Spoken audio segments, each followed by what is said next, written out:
We're back and welcome to another fun-filled Friday edition of Second City Sports for the first show for the month of June. We're live in living color right here on Sports Zone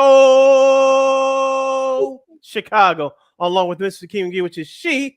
I am Cindy Brownhead. That's me. You can follow yours truly on the Twitter and the IG at SidKid80. Once again, that's SidKid80. That's SIDKID80. That's SIDKID80. You can follow me at Lakeena McGee on the Twitter and at Keena's on the IG. Make sure you download that Sports Zone Chicago app wherever you get your apps. You want to know why? Because we said so, that's why. And also, so you can catch up on our other live shows that we have airing throughout the week. So you happen to miss it, you can go back and watch them and listen to them at your own leisure.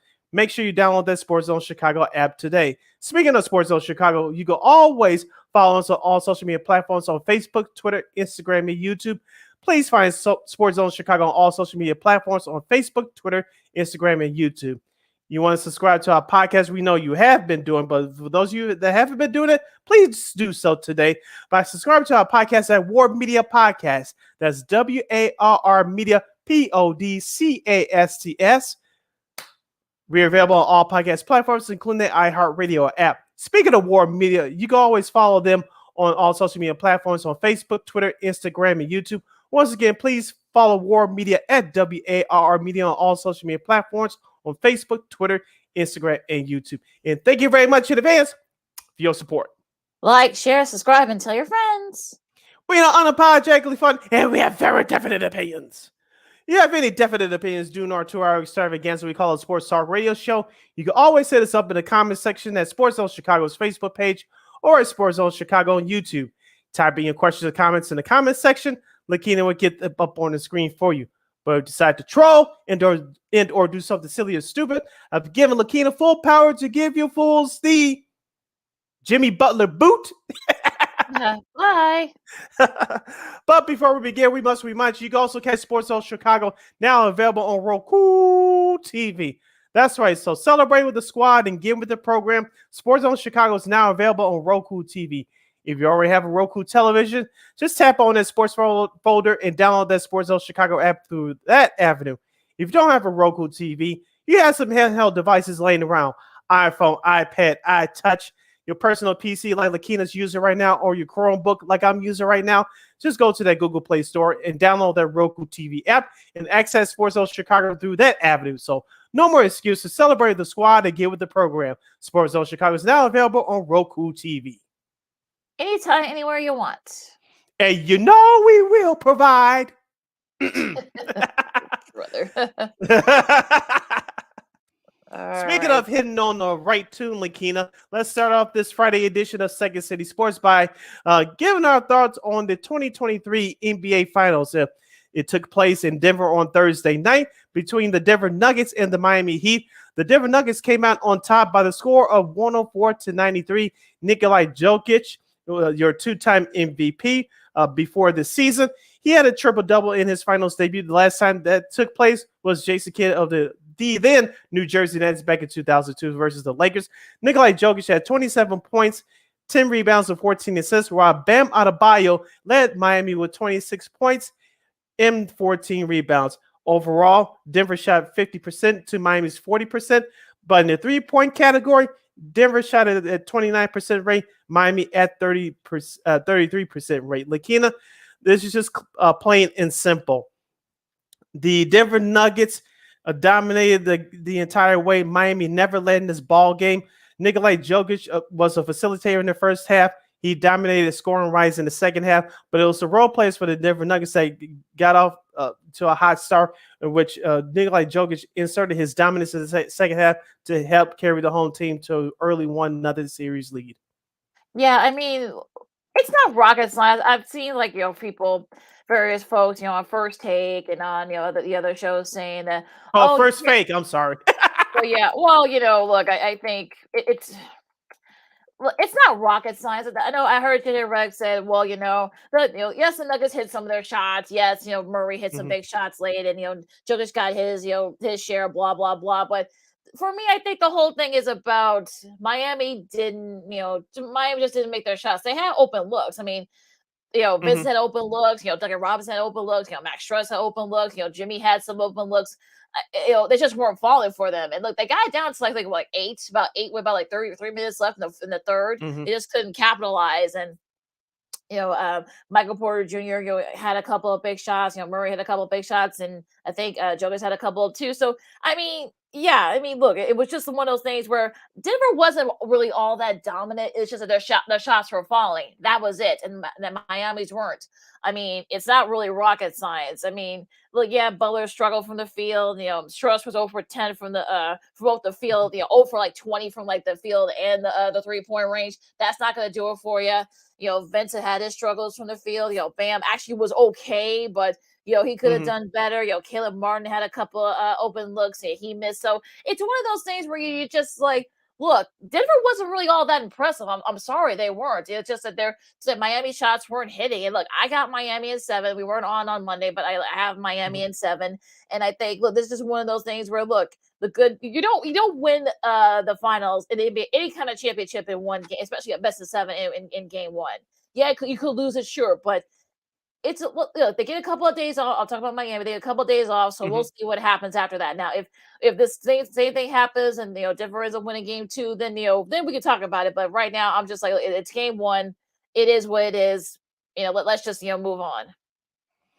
For the record, I had the Nuggets in 6, so we'll see what happens with that. They got out to a nice start on Thursday night, but I was impressed by the overall team game by the Denver Nuggets. Of course, it wasn't all on Jokic. Eric Gordon got out to a hot start in that first quarter. He scored 12 points, I believe, in that first quarter. And you notice who was guarding him? Caleb Martin, the Game 7 MVP from the Boston series. We'll get to Boston in a few minutes, but Aaron Gordon, I thought it was a great strategy by Denver Nuggets head coach Mike Malone to get Aaron Gordon involved early. Remember, I told you, Lakeena, he didn't do anything in that last series against the Lakers until game 4 when he had 22 points, but he got out to a nice start last night. He took advantage of the matchups, especially in the paint, and he made the majority of his shots. Bruce Brown, as we've been talking about him throughout these playoffs, Lakeena, he came through last night off the bench. And Jamal Murray started to heat up in that second quarter as well. So we talk about Jokic, which he's a great player, but you need all your other parts to fall in line. And that's what I was most impressed with Denver last night. Did they beat Miami by 30 or 40 points? No. But they controlled the pace enough where Miami was the one they needed to play catch up. Like you said, Miami missed a lot of close-in shots, especially in that first half when it was uncontested. And half those shots were falling. Maybe they do still game 1, but that wasn't the case. Denver stuck to their game plan. I'll give head coach Mike Malone 2 thumbs up of taking advantage of that matchup with Eric Gordon in that first quarter. Now, Jokic, he inserted himself in that second half, as I mentioned, becoming the facilitator and basically putting the capper on the Miami Heat. They took advantage of the Miami's miscues last night, especially with the missed layups and some costly turnovers as well. I know Miami had 8 for the game. Denver had 10, but Denver kept with their game plan, and they deserved the win last night. Look, I'm not saying that they didn't deserve it. It just wasn't that impressive to me. Like, they missed some key shots, late in that third period to go into that fourth. Just that Miami was able to hit there. So I'm like, look, okay, yeah, you got into a big lead. Then Miami had to play the catch up. Was it some of it could have been fatigue from game 7, all the emotionally charged, and the fact that they blew out the Celtics in game 7. Okay, that might have been the case here. But look, game 2 is basically going to be where the things start. If the same things happen, then you can probably say, okay, maybe Denver will win this in 4 or 5. I'm not there yet. So I'm like, Denver only scored like 20 points in the fourth. They scored 25 before then. So it wasn't really dominant. It was just like, it's like I said, it's not, they hit their shots, and Miami missed theirs. It's that simple. So yeah, look, yeah, they made some, key steals and, defensive steals and such. I know Porter Jr. had a couple of big steals and whatnot, but I just think, look, for me, it just feels like, it was just the fact that Miami wasn't making their shots. It's that simple. Simple as that. You're listening to Second City Sports on Sports Zone Chicago, our first show for the month of June, along with Miss Lakeena McGee, which is she. I am Cindy Brown, that's me. We're giving you our thoughts on Game 1 of the 2023 NBA Finals that took place last night in the Ball Arena between the Denver Nuggets and the Miami Heat. Of course, Denver won 104-93. Denver released their best-of-7 series, 1-0. Game 2 will take place in Denver on Sunday. That's at 7 o'clock p.m. Chicago time. The game can be seen on ABC. Lakeena, looking through the statistics, and as you mentioned, most of the categories were very evenly matched, and like you said, it did come down to Miami partially missing those open looks and missing layups, especially inside the paint. But not too many people were talking about this. I'm sure those shows that you watched didn't talk about this. Look at the free throw discrepancies between these two teams. Denver was 16 of 20, while Miami he only went to the line twice. They made both of them, but well, when you playing on the road, you have to be aggressive. You have to draw fouls, get into the paint, and make get trips to the free throw line. Yeah, I think that's another problem too. I mean, I think it feels like the whole the home team discrepancy. I think that was a big problem. I know they're 11-0 now. I'm talking about Denver is, they haven't lost yet at home in the postseason. It's okay. I mean, it feels like there were definitely a couple of calls that I'm not saying it would have changed the game, but it kind of felt like okay, that they could have called that. So that has to change. And I think Spoelstra talked about that.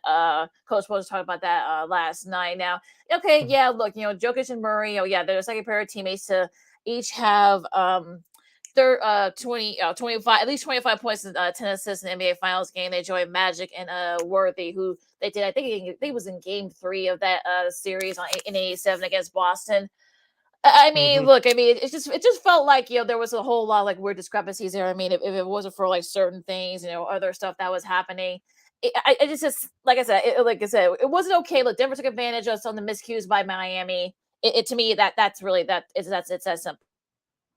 Yeah, now going ahead to Game 2 on Sunday, again, before we head for our bottom of the hour break. I think a couple of keys for the Denver Nuggets.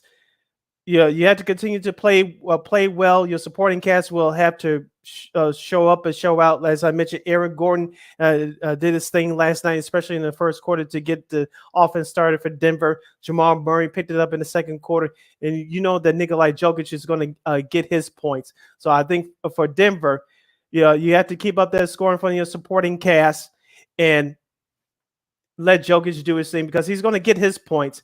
But also, too, I thought that Denver's defensive effort, especially on the perimeter, for defending Miami on the perimeter, was excellent, and so they had to keep that up. Now, on the flip side for Miami, it's just that simple. They're gonna have to make shots, especially when they're open. As Lakeena mentioned, they did hit their shots last night. They got to be, in my opinion, they had to be more aggressive, and it just has to be more than just Bam Adebayo getting to the paint and going to the free throw line. Well, I want to ask you, Lakeena, what does Miami have to do besides make their shots to steal and win in Game 2 on Sunday night? See, for me, it's just simple. Well, it's just that simple. Make your shots. And I will also Okay. say, hold on, like my camera is acting a little weird here, but yeah, just make your shots. Look, you're not going to be able to contain Jamal Murray and Jokic. I mean, they're going to get their shots. That's just how it is. They're the two best players. If you can slow down Michael Porter Jr., if you can slow down Eric Gordon, Kadavius Pope. I mean, there are still guys on that team where you can kind of slow down. I mean, if you just try to kind of like slow them down and make sure they make you do your thing. Struss has to make his shots. Like Robinson has to make his shots. Bam, and Bam was actually pretty solid last night, but he needs to be a little bit better too. And Jimmy, didn't have his best game either. He only had 13, so he's got to be a little bit better too. So I think all those things has to kind of come together, and I think that's really going to be the key for them to get Game 2 and try to split the series as in Denver before you go to Miami. Now you do get a couple of days off, so you get a little bit kind of sort of like get the stress going and such, whatever fatigue they had. There are rumors that maybe I'm not saying it's gonna happen. There might be Tyler Hero might be Game 2. So that could definitely. I know some people said that they've been better, without Hero, but they're actually are much better with him. So, should he come back, that could be a big, wild card as well. So there's still a lot of parameters here that could probably need to take place where the series is going to go. And we'll have more deeper discussion about the NBA Finals in the top of next hour with our special guest, friend of the show from SB Nation, Mr. Ricky O'Donnell will join us, and we'll get into all that, along with Bulls and some coaching news that took place earlier today. We'll get into that, as I mentioned, with Ricky O'Donnell at the top of next hour. Lakeena, we have to talk about the dime as we head into the month of June for baseball. One team is making moves on the field while another team is making moves off of it, and we'll get into the best and the worst from the week that was in Major League Baseball and a whole lot more. I'm Sid the Kid. That's Lakeena McGee. You're listening to the Friday edition of Second City Sports right here on Sports Zone Chicago. This year, my mom got me the perfect bag for back to school. These colorful binders help me stay organized. These headphones are just what I need for studying. These new sneakers are just what I need for the new year. This jacket is a real must-have. My parents got me the skateboard I wanted. It's pretty cool. These scissors really come in handy in art class. These colored pencils, too. These new socks, they can be a real lifesaver.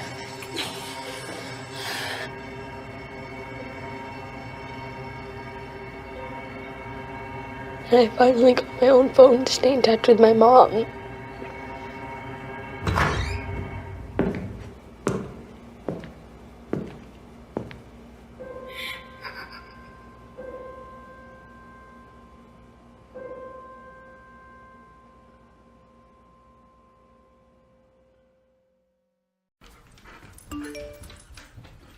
Trisha's having a sleepover tonight. Can I go? I wonder about Lucy's friends. What should I say? I know you're only 10, but one of these days a friend will offer you a drink. And alcohol at your age can lead to so many things. None of them good. So can I go to the sleepover? Lucy, I want you to promise me I something. finished my homework. Bigger promise. If there's any drinking, I want you to say, "No thanks, not my thing." Mom. I promise you, your real friends won't care. Deal? Sure. Really? I promise, Mom. They really do hear you. Did you pack your toothbrush? For tips on how to start the talk, visit underagedrinking.samhsa.gov. A public service message from the Substance Abuse and Mental Health Services Administration.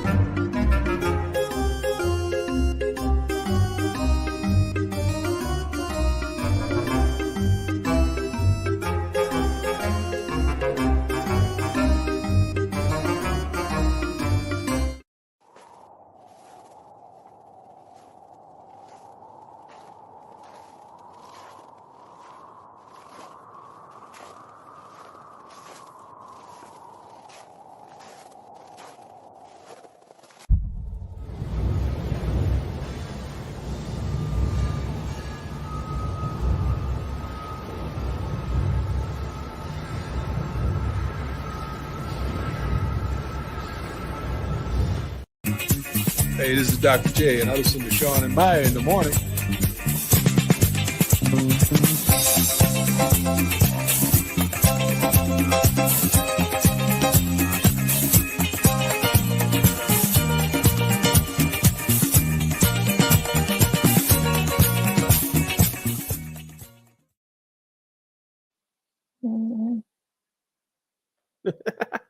Welcome back to Second City Sports on the Friday Fun Friday edition, our first show for the month of June right here on Sports Zone Chicago, along with Miss Lakeena McGee, which is she. I am Cindy Brown. Hey, that's me.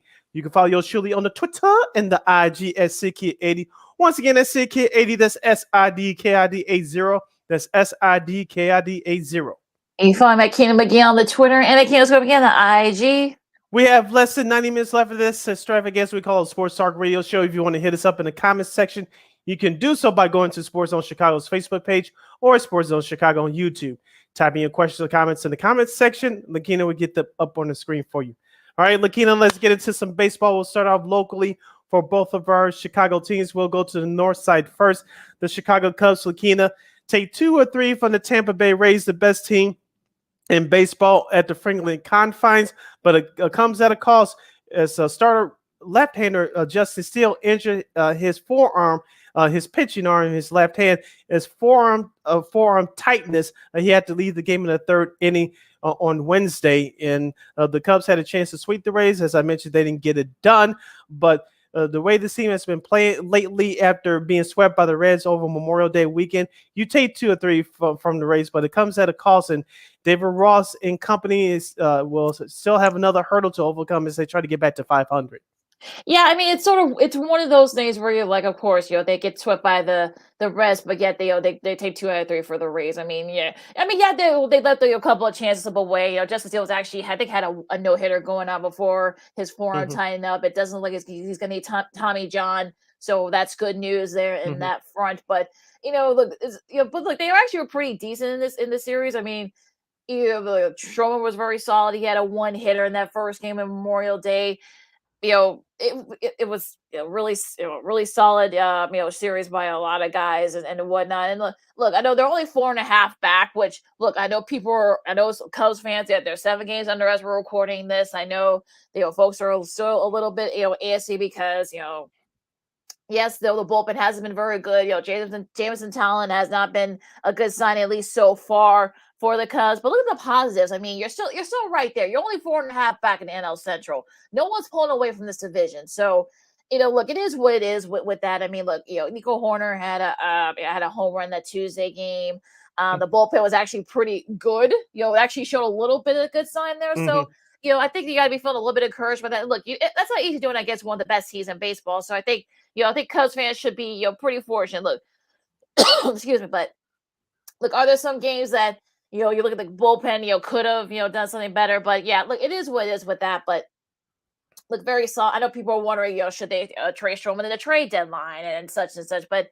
Look, I think people need to kind of take it one step at a time here. We're just beginning in June. They start a series against the Padres tonight.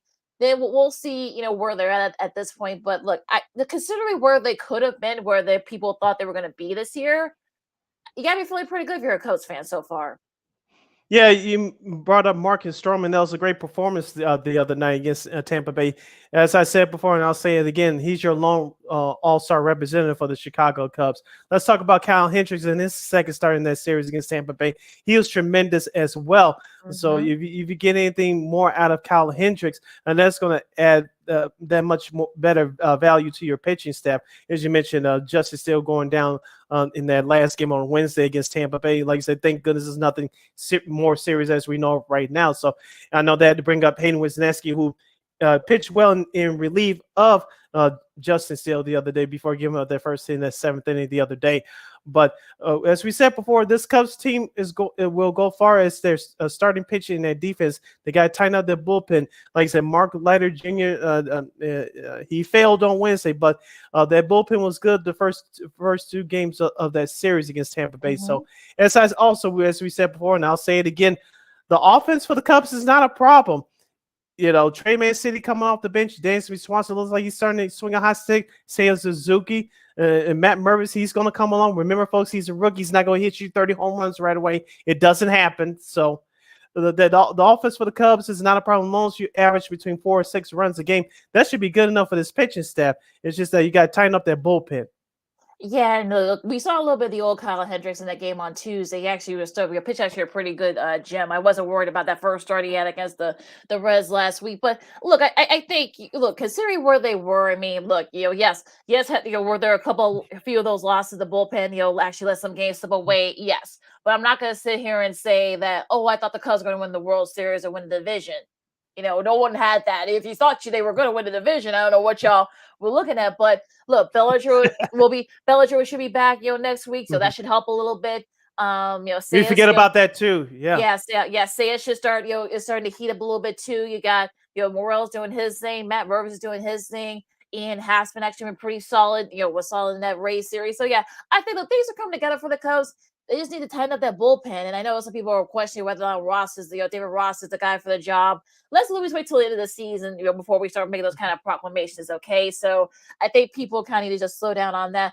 But look, like I said, if you had the Cubs going 24-31 this early on, and we're only like a third way through this season, look, good for you. Look, if you thought that maybe they would be right there at near the 500 mark, we'll see what happens after that. But look, just tighten up that bullpen, they'll be fine. Yes, Lakeena mentioned the Cubs to start a weird 4-game road trip starting tonight in San Diego. The series finale is on Monday. Crazy how Major League Baseball is scheduling, but that's what the Cubs had to deal with. So they had to play the games just like everybody else. Let's move over to the South Side, Lakeena. We'll talk about what happened on Monday in just a moment, but breaking news that happened with the White Sox over the last almost hour or so now. Hanser Alberto, he was Leary Garcia 2.0. has been cut, Lakeena. And I think this was a good move because he really didn't bring you any value. I know that he was a utility guy used off the bench. Now, he didn't play every day like Leary Garcia did on Tony La Russa last year. So that was something that was nice. But he really didn't bring that much value, Lakeena. As we talked about before we went on live, who's going to be that utility guy now? Is it Romy Gonzalez, who's been that second baseman for the White Sox that's been swinging the ball well? Is it going to be him? I know that Elvis Andrews, their starting second baseman, I believe, is supposed to return tonight after a rehabilitation assignment from Charlie. And don't forget, starting pitcher Mike Clevenger will start tonight's game against the Detroit Tigers after being placed on the injury list last week. So health-wise, the starting rotation for the White Sox should return. But I'll ask you first, Lakeena, and I'll ask our sports zoners, as Sean Sierra would say, at Sports Zone Chicago's Facebook page or at Sports Zone Chicago on YouTube. Should Lance Lynn be the next one to get the boot, i.e. his pink slip and link card? Well, yeah, I mean, look, he didn't have a good showing in that game. That first game, that Angels series. I mean, he gave up a home run to Shohei, but look, he said it to a lot of people, so he shouldn't feel so bad about that. But yeah, some of those breaking ball pitches were not very good. So the Sox actually actually made it interesting for a little bit. Those were garbage home runs, as I call it, but they lose a series against the Angels. Shohei had like 2 home runs in that series. Mike Trout, I think did they find that ball that he hit in the first inning of that Wednesday game? But yeah, I mean, look, I mean, I love Rick Hahn's comments. I love he's so positive. He said, "Look, I think we still have a shot of perhaps maybe being buyers in the trade deadline." Shocking. Well, okay, sure, whatever gets you through the morning. I mean, this team has not shown. They're 12 games under 500. You're what, 7 back now of the Twins? I mean, look, I'm sorry, but you're not gonna be in contention. You're gonna be sellers. And look, do you perhaps maybe try to trade Lance Lynn? Maybe try to get something for him. It's basically open season now. Do you try to trade Giolito? He was actually pretty solid in that Tuesday start where the Sox actually were able to kind of avoid getting swept there. TA. I mean, those rumors are have been running rapid since spring training. There are some other guys that probably could be dealt with. So I know our buddy Herb Lawrence, who does a great job for CHGO Sox on CHGO. We got to try to get him back on before during the All-Star break. But even he says, look, it's open season for everybody. So I think for Hahn to say that, I think it's kind of like, okay, yeah, what is he on? He must be on the good stuff there. But look, I mean, I'm not saying he does that, but look, I just think that the mindset of the Sox team is just like, no, it's not. Look, yeah, Andrew Vaughn, Gavin Sheets, look, those guys have kept the Sox in it. I'll give them credit for that. But this team's not good enough to be in the contention. You're not going to get into the wild card. There are too many teams ahead of you in that front. So you got to win your division. You're losing to probably one of the most surprising teams in the league. It has been the Angels so far, our buddy Chris Gilman's Angels. But it's just like I'm not there. Look, the Sox have not shown me anything. I mean, they got a great home stand against Detroit. Maybe they can win 2 out of 3. Maybe try to make that a little bit respectable. But I'm not there with the Sox team. I mean, you can make all the changes you want, but is it going to make a difference? So here's the thing, Lakeena. If the White Sox were ran like a professional organization, some of those players that are on the roster right now would have been moved. And you talk about some of the other guys, I'm sure we'll get into it as the weeks go on, especially if they continue to nosedive like this. look at relievers, Joe Kelly and Kendall Graveman. If you can get some good value for them, contending teams are going to be coming knocking on Rick Hahn's door for those two relievers. We talk about Liam Hendricks. We'll get to what happened with him on Monday in just a moment. But he has some value as well, even though there were early reports saying that the White Sox have no doubt that they'll bring him back next year. But the question is for me, Lakeena, if you start selling off these pieces, one, if it's a total rebuild, White Sox fans are not going to stand for that anymore. Let me tell you that right now. It's not going to happen. And, Jerry Reinsdorf has no patience for that. I know he's getting up there in years, but I don't think he'll have the patience to let Rick Hahn and Kenny Williams do that. Number two, do you trust Rick Hahn to get valuable assets for those pieces? Should they start trading off folks toward the trade deadline in July? I think it's August 2nd this year, but still. Do you trust Rick Hahn to get valuable pieces back? We're talking about Lucas Giolito, possibly Tim Anderson. I'll throw in Eloy Jimenez in there as well, even though he's starting to swing the bat right now. He's just coming off the injury list last week. Joe Kelly and Kendall Graveman. Do you really trust Rick Hahn to get the right pieces back? Because let's not forget, they still need to rebuild their minor league system, which haven't been done for the last 2 years.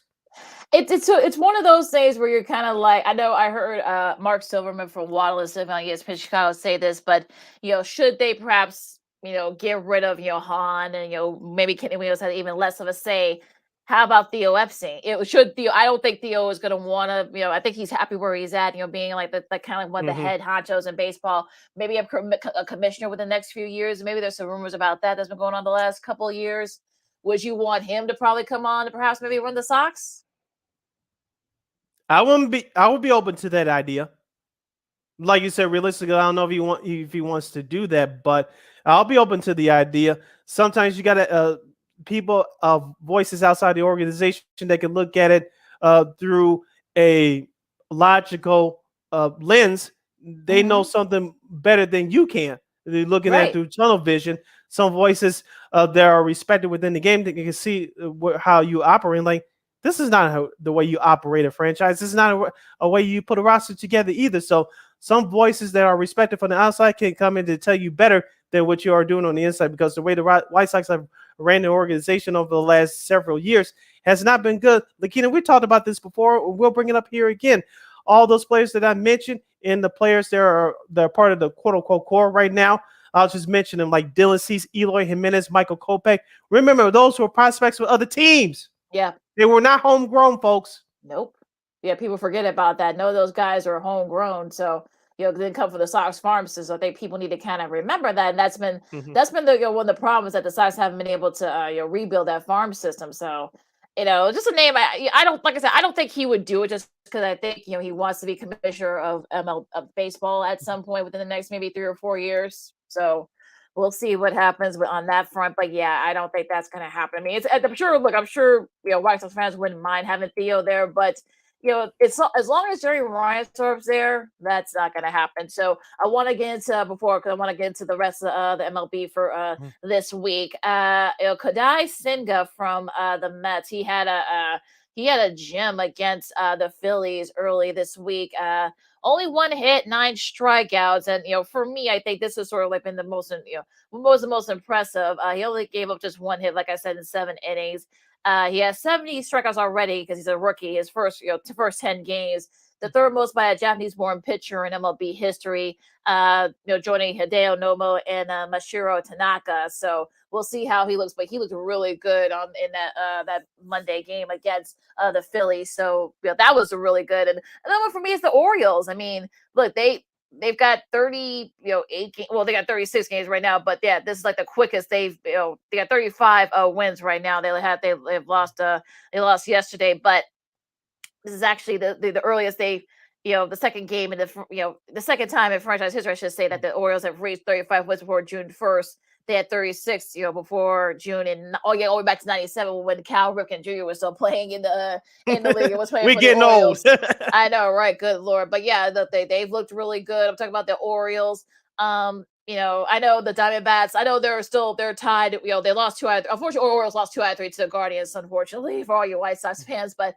I know the Diamondbacks, they swept the Rockies, so like I know they're tied with the Dodgers right now in the West, in National League West, but I'm not really gonna, no shade to the Diamondbacks. They've been playing very well, but you swept the Rockies. I mean, whatever. But it's just not to be funny. But yeah. So for me, I think I think Seattle. They had a kind of like an up and down week. They lost 2 out of 3. They actually did win yesterday to kind of avoid the sweep at home against the Yankees. But Yeah, they did. Aaron Judge But tattooed your starting pitching. yeah, they won 2 out of 3 against the Pirates. So they're starting to kind of get together a little bit. So what caught your eye in MLB this week? I was going to mention the Baltimore Orioles. The last weekend they had that big 3-game series against Texas. They lose 2 out of 3 to them. And of course, you mentioned they lose 2 out of 3 earlier this week to the Guardians. But that Texas team, Lakeena, we better start taking them seriously. I think I said, yeah, I said in the beginning of the season, I didn't think they were ready to go to the playoffs yet. But I say if they were healthy, they'll be there. But they got some young guys in their starting set that's starting to pick it up. Of course, we mentioned the injuries to Jacob DeGrom. He's on the IR right now. But Adrolis Garcia and Nathan Lowe, really like those 2 young hitters for the Rangers. And of course, Marcus Semien is still there in that lineup. Give new manager Bruce Bochy credit. Give those young players credit as well. They're taking advantage, and they're going to be, as long as they stay healthy, they're going to be around for a while. Remember, throughout their history of the franchise, if Texas has had great hitters in the lineup, they never has great pitching, whether it's starting rotation or the bullpen. And if they had great pitching, they never had great hitting. Outside those years, they went to the World Series under former manager Ron Washington. But throughout their history, they could never seem to put it together. At least so far this year, it looks like they have enough to put it together and give the Houston Astros a serious charge in the AL West. Yeah, they did lose. They didn't sweep the Tigers, but they were. I saw a 2 out of 3 there for them. The Mets were starting, like I said, I mentioned the Mets. They're starting to kind of get together a little bit. They sweep the Phillies. I mean, I don't know where to go with this Met squad. I mean, could injuries? They're starting to get their guys back, but I kind of feel like they're sort of not there yet. So I'm wondering, could they perhaps maybe try to maybe make a run at it in that division, that NL East with the Braves? We'll see. Like I said, the NL Central. I mean, I know the Pirates, they've won a couple in a row. They won 2 out of 3 against the Giants, and then all that. But like I said, I'm still not sold on the Pirates. So I'm like, look, people are wondering, should Coast fans, I think they still have a shot. They're only 4.5 back. Yes, they're in last place, but they're only 4.5 back. So it's not like they're like 9 back. I can kind of see if they were like 9 back, but they're only 4.5 back at this point. So let's not totally have it be out of the question for the Coast to win the National League Central. But yeah, I think that's about it for me. I mean, I think this is sort of like kind of like a light week in MLB. But look, I mean, McGuggapur got his 5,272nd career hit on Tuesday. He passed Ken Griffey Jr. He has Adrian Beltre now in his sights. He's got 5,309. And of course, as he already said, it's going to be his last season. So I don't think he'll get that far up. But I think he can kind of get some respectability a little bit there. And I think another one, Zach Gallen. I think that's how you say his. I think it's how you say his name for the Diamondbacks. And like I said, I mean, the Diamondbacks are, like I said, they're one of those teams where they're kind of like, you don't know whether or not they're for real. I know that he had his 5th start of 6 scoreless innings this so far. That's the most in MLB. He's also the first pitch to have 5 such outings before June, since Verlander did it back in 2018. He would finish second in the Cy Young. We'll see where Gallen is. And we'll also see where the team is. Like I said, they swept the Rockies. So again, I'm not really giving them that much credence to it because of that. But it was a nice joint by him. But we'll see by July or by the end of this month. We'll see where they are by then. But that's kind of like what my impressions are from this week. Yeah, as you mentioned, the Arizona Diamondbacks swept the Rockies in 4 straight, and they beat Boston last Sunday to win the game in that series finale at home. So Diamondbacks have won 5 in a row. We'll see what happens with them. Going back to NL Central, Lakeena, I'm not saying this team is going to be a playoff team, but we mentioned that the Cincinnati Reds swept the Cubs here in Chicago last weekend. They take 2 or 3 in Boston at Fenway Park against the Red Sox. And the San Diego Padres are making news more ways than one. We'll get to the other part probably more in the next hour, but they lose 2 out of 3 to the Miami Marlins. Lakeena, on the flip side for the Marlins, they were around 500 last year before things bottomed out. Are you starting to take them seriously again, or are you still in wait and see mode? Yeah, like I said, I mean, teams like the Diamondbacks, teams like the Marlins. I mean, I won't wait till the end of this month because we saw this last year. I mean, they were right there at 500, and then they started, crashing. So I'm like, I know that Contra has I'm sure his name's gonna be floating around in trade talks. And for me, I think, look, I'm not there with the Marlins yet. I mean, they got some good young starters, good young pitching and hitting. But like I said, for me, I think I'm kind of right at that point where I'm not there with them yet. Like I said, let's wait till as we close. I know they play Oakland, so you gotta think they again not gonna give much credence to that series, assuming that they sweep the A's on this weekend. But I mean, they've impressed us so far. But like I said, we've seen this movie before, so we'll see if they don't bottom out like they did about this time last year. Okay. And speaking of the Oakland A's, they lose 2 out of 3 to the Atlanta Braves at home this week. So Atlanta is still trying to keep pace atop of that NL East division. Now, before we get to this weekend's series schedule, I want to ask you about the return of Liam Hendriks. Of course, he battled non-Hodgkin's lymphoma. He was diagnosed in January. He was activated for this past Monday. He pitched in his first games since his diagnosis against the Los Angeles Angels of Anaheim here in Chicago. He got a roaring standing ovation. Shout out to both networks for the Angels, Bally Sports West, and of course NBC Sports Chicago. Of course, here in Chicago, they stayed with the game not going to commercial when Hendriks came in at the bottom of the 8th inning. It was a joyous moment for everyone involved. You saw Liam Hendriks' wife Christy in the stands cheering her husband on. The rest of the family was there in the suite as well. I wanted to get your thoughts about the whole moment in general. Yeah, it was a nice moment. I saw a little bit of it. I'm glad, NBC Sports Chicago didn't go to break. You thought that maybe they were Mhm. gonna, take a break. They did not. So I'm glad that they didn't do that. I mean, kind of, savoring that moment. Even, Liam started crying, which is a sweet moment. Didn't have his best showing, but that wasn't really the important thing.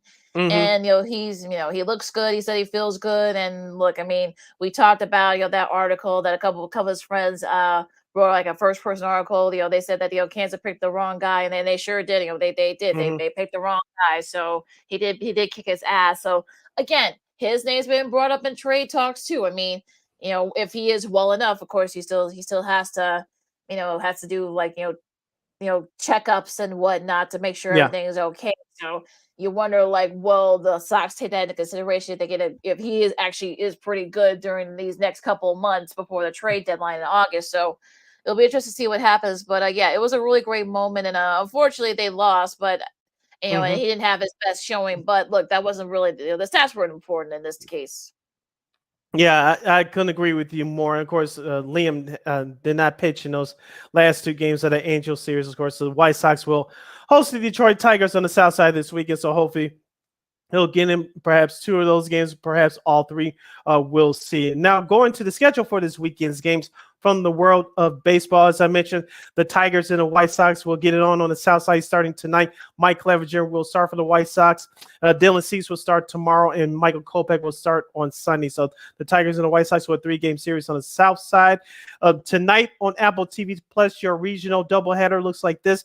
The Milwaukee Brewers and the Cincinnati Reds will play at 4 o'clock. The second game of the Apple TV regional doubleheader will feature the Cleveland Guardians at the Minnesota Twins. That's at 7 o'clock. The rest of your weekend series schedule looks like this. Oakland will visit Miami to take on the Marlins. Phillies will go to our nation's capital to take on the Nationals. The St. Louis Cardinals will travel to Pittsburgh to take on the Pirates. The Blue Jays will visit New York to take on the Mets. Tampa Bay will visit Boston to play the Red Sox. Lakeena Seattle Mariners will play the Texas Rangers. That should be a fun, interesting series this weekend. The Anaheim Angels will travel to Houston to take on the Astros. Colorado at Kansas City. Atlanta at Arizona. That should be a good one. Of course, we mentioned the Cubs at San Diego. The Yankees will take on the Dodgers this week. I'm really looking forward to this series. It could be a World Series preview. We shall see. And the Baltimore Orioles will go to the Bay Area to face the San Francisco Giants. Oh, you actually left something for me. How lovely. This first game of that Seattle Texas series will be streamed on ESPN Plus tonight, and also on ESPN Plus tomorrow at noon Saturday. For those who are going to be listening to this on War Media your replay. You got Tampa and Boston on ESPN Plus. Your Fox Saturday night baseball regional action. You got Minnesota and Cleveland. I'm sure a lot of people here in Chicago will probably end up getting that game. And also too, the game 2, that great Yankees Dodgers series, that should be a fun one also on Fox. And on FS1, I don't know if it's gonna, I think people in Chicago will be able to see this. The second game of that Cubs Padres series on FS1 at 9:10. Yeah, Jason Benetti will call that game for FS1 remotely. Yeah, Drew. Yeah, because he's gonna be doing the Sox game earlier that day. So hits how they're doing that. Drew Smythe versus Yu Darvish. That should be a interesting one there. And on Sunday, you got St. Louis and Pittsburgh streaming on Peacock at 10:35 a.m. with the start time. Folks, a little bit of brunch there, and also your Saturday Night Baseball game of the week. You got the Yankees and the Dodgers. That's at 6 o'clock. That's actually early for all you West Coast fans out there on ESPN. That's like 4 o'clock your time. So that's your days accordingly. All right, so that's your schedule for Major League Baseball for this upcoming weekend. Hour number 1 in the books. Hour number 2 straight ahead as you're listening to Second City Sports, the Friday edition here on Sports Zone Chicago, our first show for the month of June. When we return, we'll have our good friend from SB Nation, Mr. Ricky O'Donnell, will join us. He'll give us his thoughts on last night's Game 1 victory for the Denver Nuggets in the NBA Finals. And we'll ask him about the Bulls and some coaching news as well and all the other good stuff. I'm Sid the Kid. That's Lakeena McGee. You're listening to Sports Zone Chicago. No, I don't know, though. I'm scared. I mean, you're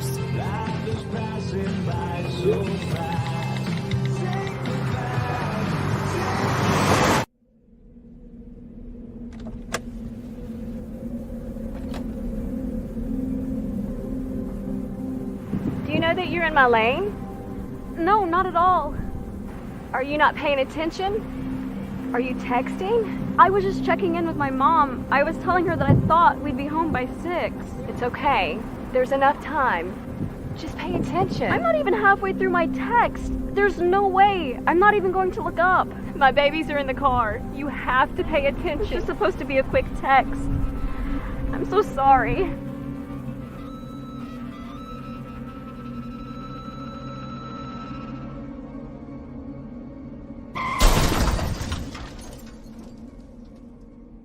Hi, I'm Tom Brady, the director of DODEA. September is National Suicide Prevention and Awareness Month.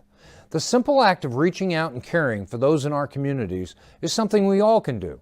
Just being there for someone you care about can be a tremendous first step in getting them access to confidential resources and support that they need. It only takes one person and one small act and 1 minute to make a difference. Let's make a difference.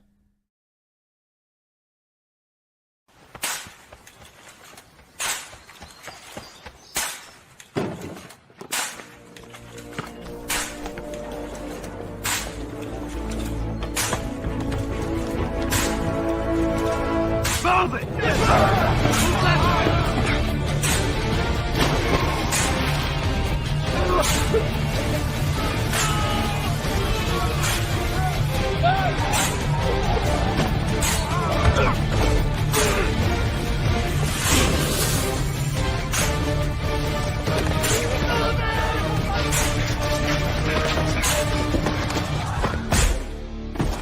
Many will hear the calling. Few will earn the title. United States Marine. The few, the proud, the Marines.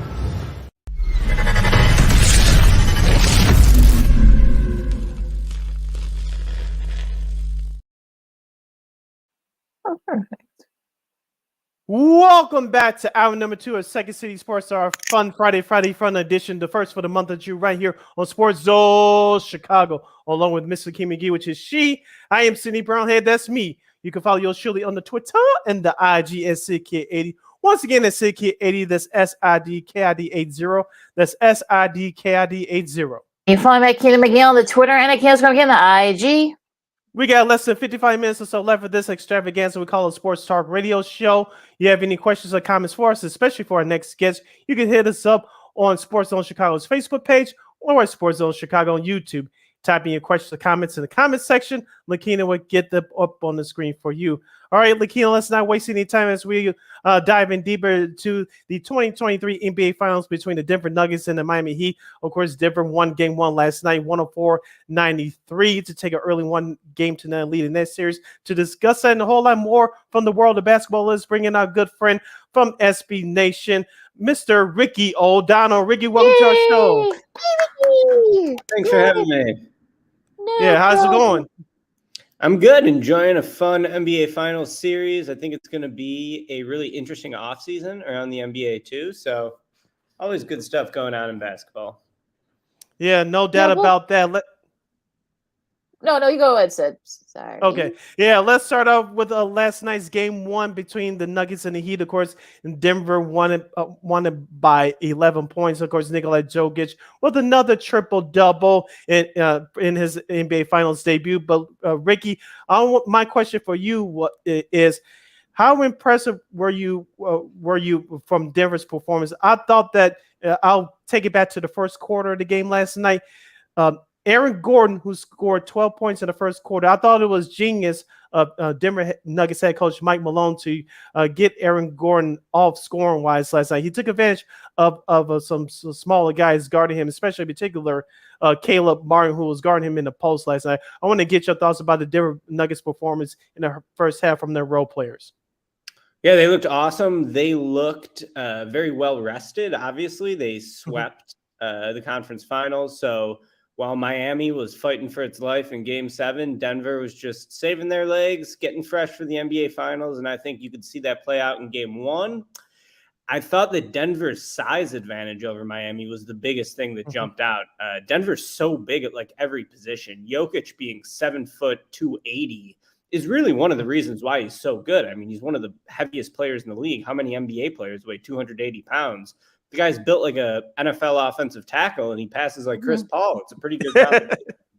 And then Aaron Gordon, obviously you saw his size yesterday, getting cross-matched in transition against guys like Caleb Martin and Gabe Vincent. I think that the Nuggets had a good strategy of just telling Aaron Gordon, hey, take off in transition, and one of their guards is going to have to check you, and you're just going to be able to overpower him on the way to the basket. So I thought he nailed that observation. He was really good.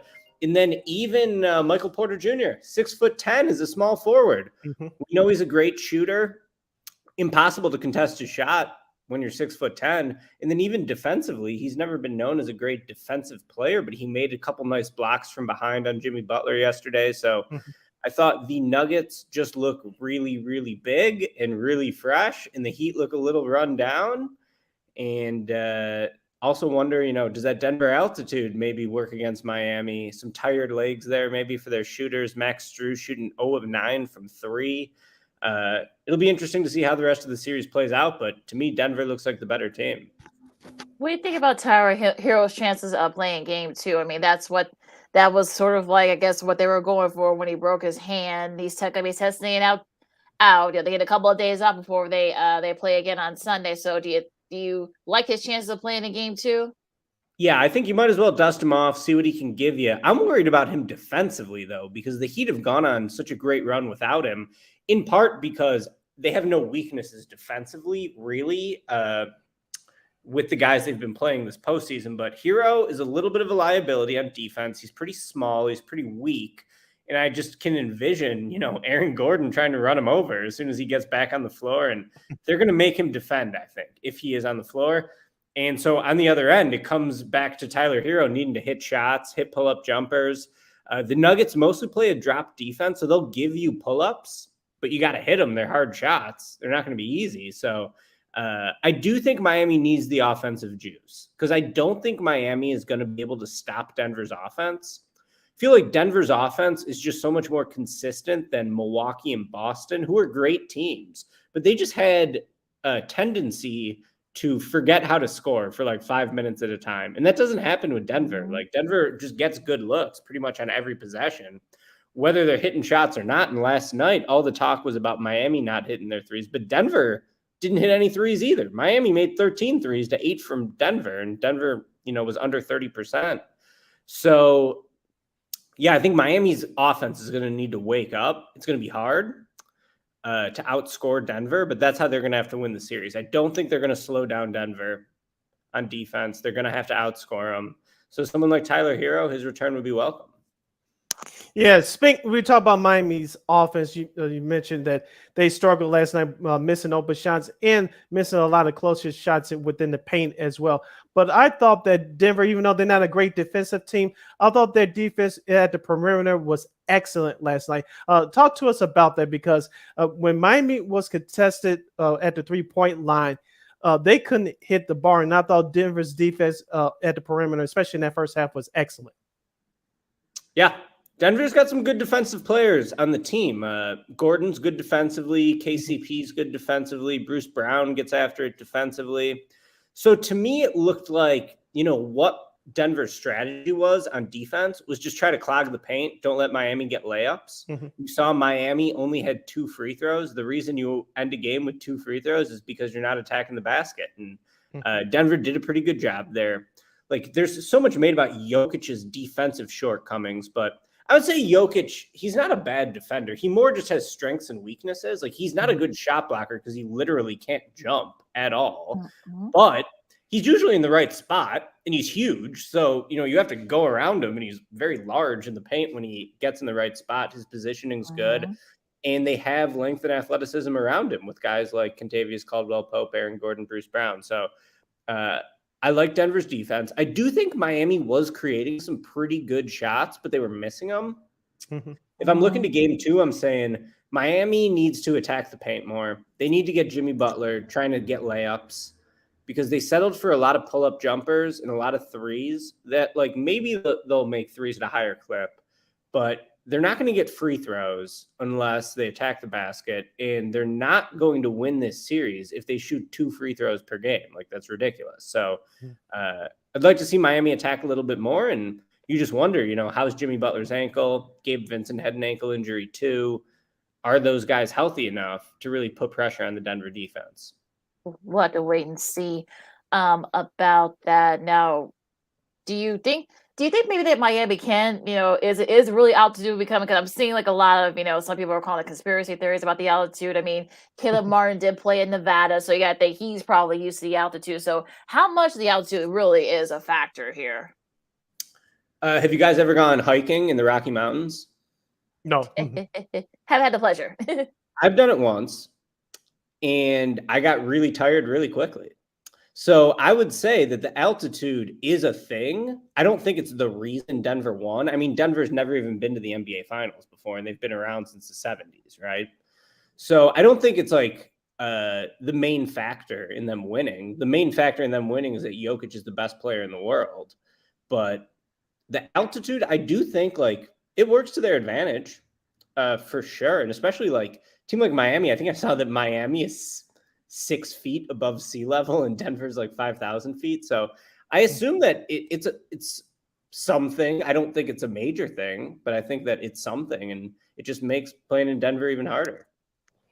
We're hanging out with our good buddy Ricky O'Donnell. He's a basketball insider and editor at SB Nation. He's hanging out with us right here on Second City Sports on Sports Zone Chicago. Sid Lakeena here with you, talking NBA Finals and more. Ricky, let's say with the Miami and Denver, I want to go to the Miami side.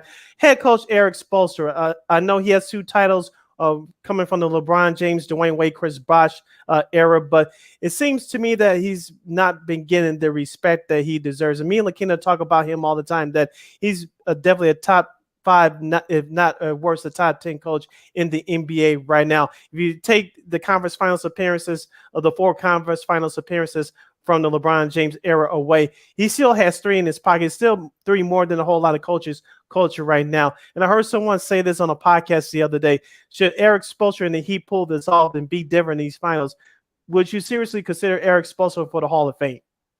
He's in the Hall of Fame already. I'm going to one-up you on your take. You said he's a top 5 coach. He's easily the best coach in the NBA. And I think he's the best coach in the 4 major professional sports in America. I can't think of a better coach who I'd put above him. Maybe Bill Belichick, but I don't know. I'll go Spoelstra, and I think this is his defining moment. Getting an 8 seed to the NBA Finals for the second time ever. Hasn't happened since the 1999 Knicks. And the thing I keep going back to is, when Miami lost to the Mavericks in 2011, their first year with LeBron, Wade, and Bosh walked into Pat Riley's office, and they said, fire Eric Spoelstra. And Pat Riley said, no, Eric Spoelstra's the coach. You guys are players. You play for him. And what a smart move that was by Riley, because if you look at the bubble run, if you look at what they've done this year, nobody gets more out of less than the Miami Heat. They just seem to maximize every ounce of talent in their roster. And Spoelstra is really a genius in just figuring out adjustments as the series goes on for how to puncture holes in the other team. In this matchup, though, it just feels like Denver's so much bigger, and like they got the best player. Like Denver has a lot going for them in this series. So I don't know if Spoelstra is going to be able to figure something out in this one.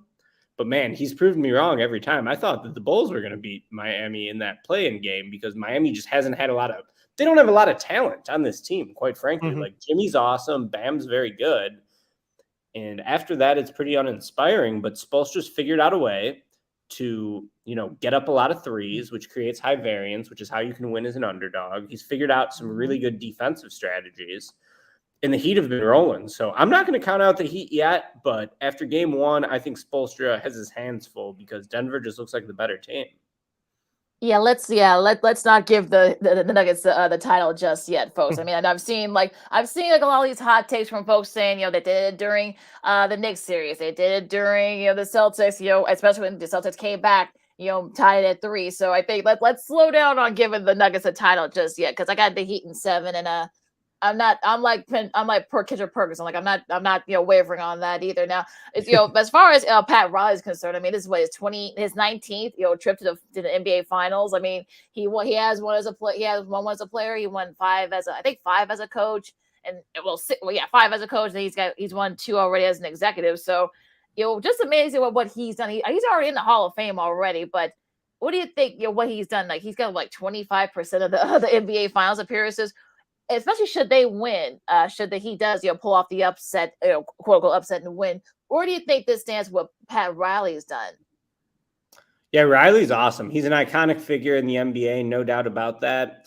I remember him a little bit as the coach of the Knicks. I was born in '87, so I feel like I really sort of just missed the heyday of those early '90s Knicks teams. But they were the Jordan era's biggest challenger. I remember, in '93, I think the Eastern Conference Finals took them to 7, if I recall correctly. So. Riley is tremendous. I think when you talk about the Heat, everyone talks about Heat culture. What is Heat culture? Can you put your finger on it? To me, it's just Pat Riley running the organization the way he wants to run it and not letting LeBron James fire the coach, even though he was 25 years old and he was the best player in the world. And typically the star player has that type of power in sports, but Pat Riley didn't let him do it. And I think it's just a good example of how Riley kind of his mentality and his leadership just trickles down to everything else in the organization. And there was a quote from Spoelstra after the Game 7 win against the Celtics where he said, well, Pat feels some type of way about Boston, and so it's my job to make everyone feel that type of way. And I loved that quote because it was, of course, going back to Riley as the coach of the Lakers in the 80s, battling the Celtics and all those series. Pat Riley hates Boston. He's not losing to Boston. So I think that just his leadership up top from an executive level has been one of the big reasons why the Heat are constantly able to overperform. Yeah, if you mentioning Pat Riley, you saw a couple of those camera shots last night. Lonzo Mourning, former player, sitting next to him. He has that mean look on his face as well. If he had the chance to play, he'll be playing with this Heat team right now. Hanging out with Ricky O'Donnell as we head down the home stretch from SB Nation right here on Second City Sports on Sports Zone Chicago. Sid Lakeena here with you. Ricky, let's go to the Chicago Bulls. I know it's going to be a interesting, as I use air quotes here, an interesting offseason to say the least. Of course, rumor has it that they're talking contract extension talks with Nikolai Vucevic. We're not surprised about that, but maybe one player or a couple players may be moved. DeMar DeRozan, 1 year left on his contract. Maybe Kobe White, maybe Patrick Williams. Do you see a surprise move coming from Arturas Karnisovas this offseason, or will they try to run it back for 2024? I'd love to see a surprise move. Give me a surprise move. I'd like to see him break up the big three of DeRozan, Vooch, Levine. I'm not sure what move is going to be on the table. Obviously, they're all good players. They all actually had very good years last year. You can't really look at one of them and say, oh, this guy's the scapegoat. This guy's the reason that they failed. And when you consider that the Bulls have such poor spacing around them with their role players, like it almost makes what they do even more impressive, honestly, because they're playing in pretty close quarters. So do the Bulls have a big move this offseason? Man, I'd love to see it. I don't know if they do. Obviously, the last 3 transactional periods, the Bulls have done nothing. They didn't do anything at the trade deadline. They didn't do anything last offseason, just signed a couple minimum contracts with Andre Drummond and Goran Dragic. And they didn't do anything the trade deadline before that, when they looked good and Lonzo Ball was out. So they don't have a lot of cap flexibility. They could potentially have like $8 million to sign a free agent, which could maybe give you a decent free agent. Maybe someone like Max Strus, if he can remember how to shoot. The Bulls need shooters. But in terms of a big move, that's what I would really like to see. I would rather see them make a big move than just like sign a role player or two. I think they need to shake it up pretty significantly. I don't know what's out there, so I can't really tell you what they could do. But I would love to see it because the Bulls, while they're a solid team, it's just hard to win when you got a guy making $20 million a year who doesn't play. It's like, it's pretty tough to compete just with that. Like, I don't know if any team would be able to compete under those circumstances. Obviously, the Heat are doing it without Tyler Hero, who makes $20 million a year, but it's tough to do, So I'd like to see the Bulls make a move, and it's just too bad. To me, it still all comes back to Lonzo. If Lonzo was healthy, maybe they could have been a pretty solid team. I don't know if they would have been a championship contender, but they would have been good. Maybe could have won a playoff series. And without that, it's just tough to compete when you got a guy making that much money not playing. Well, all the rumors of him not being able to play it again either, that's not helping. So, we'll have to wait and see if we'll see if 8 can't obviously have moves up their sleeves. So let's talk about the coaching carousel. Starting to kind of come together here, Ricky. Of course, Nick Nurse got the job with the Sixers. Monty Williams got the job with the Pistons. Just a couple of hours ago, Frank Vogel got the job with the Suns. Were there any sort of, did any of those hirings surprise you? And if so, what was it? And just some very interesting hires, I'll say that. What do you think? Yeah, man, Monty Williams, he's the big winner. Free agency, $72 million. Cha-ching. That's awesome. Good for Yeah. Monty Williams. I think that he's worth it to pay him. I think Detroit made a great hire with him. Like, you look at what he did with the Chris Paul, Devin Booker pick and roll. Detroit's got Cade Cunningham, Jaden Ivey, 2 really young players who could potentially be in that mold down the line. I don't know if they're going to be Hall of Famers. Maybe they will be. We'll see. They're both very talented. So I thought that was a great hire by Detroit. And, the coach doesn't count against the salary cap. So pay the coach. Who cares? It's just the owner's money. That was a good move. Frank Vogel to the Suns. Interesting. I did not see that one coming. I think probably pretty obviously the Suns wanted to hire a coach who has won a championship before. Monty Williams has never won a championship. He got him to the NBA Finals, but they fired him. So, they were looking at Doc Rivers. Maybe they were looking at Budenholzer.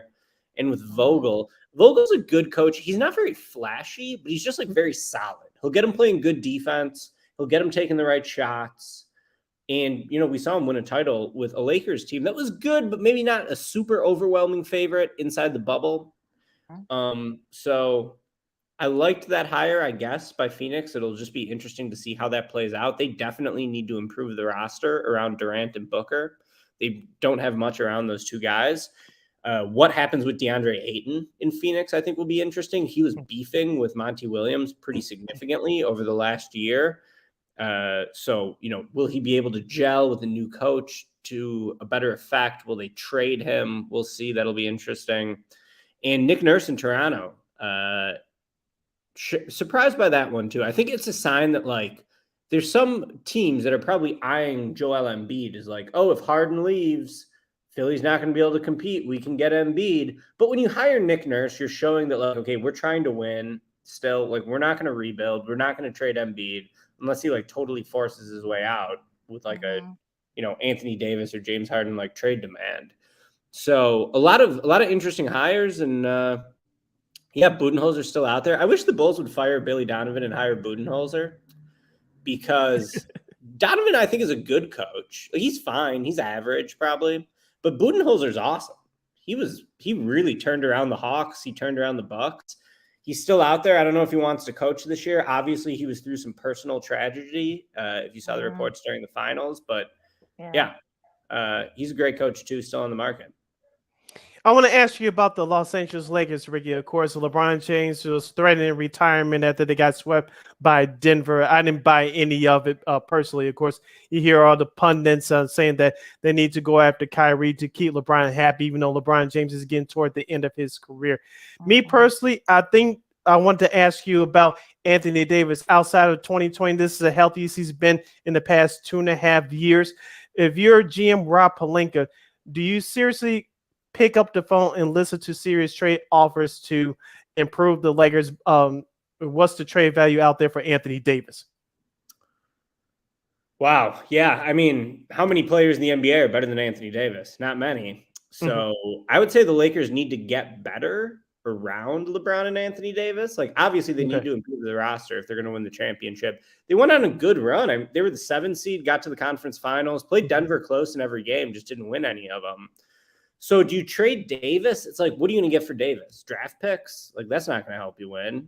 You're going to get, I don't even know what you could trade Anthony Davis for, because he's not very consistent in terms of how available he is. He's always hurt, but he was amazing, especially on defense in the playoffs. His offense will come and go, but he was dominating defensively, and that's why the Lakers were able to go on a run to the finals. I was getting texts from my friends like, how has Anthony Davis never won Defensive Player of the Year? He's the best defensive player. I said, well, he never plays, so how's he supposed to win? It's a regular season award. He is the best defensive player when he's healthy and when he's engaged. I think he looked amazing. So to trade him, like, I don't see how you could trade him. And like, maybe if you I can't, like, could you trade him for Damian Lillard? Like, maybe they would do that, but like, I don't know if Portland would do that. Like, that's sort of the type of return you would need to get. You need to get like another star for him. In most trades these days, when someone of that caliber gets traded, you're getting like 4 draft picks. Right. And it's not, and like at that point, you're not going to win anything. So the Lakers need to get better. And yeah, I mean, they really improved their team at the trade deadline. They probably need another ball handler and scorer in the backcourt. I think if Austin Reeves is your 3rd best player, you're not going to win the championship. And Austin Reeves was really good. He super impressed me during the playoffs, but I don't think he'd be the 3rd best player on a championship team. So they need to get better. And yeah, if there was an AD move out there, I'd be fascinated to see it. I can't think of one, but you never know. The NBA offseason always surprises you.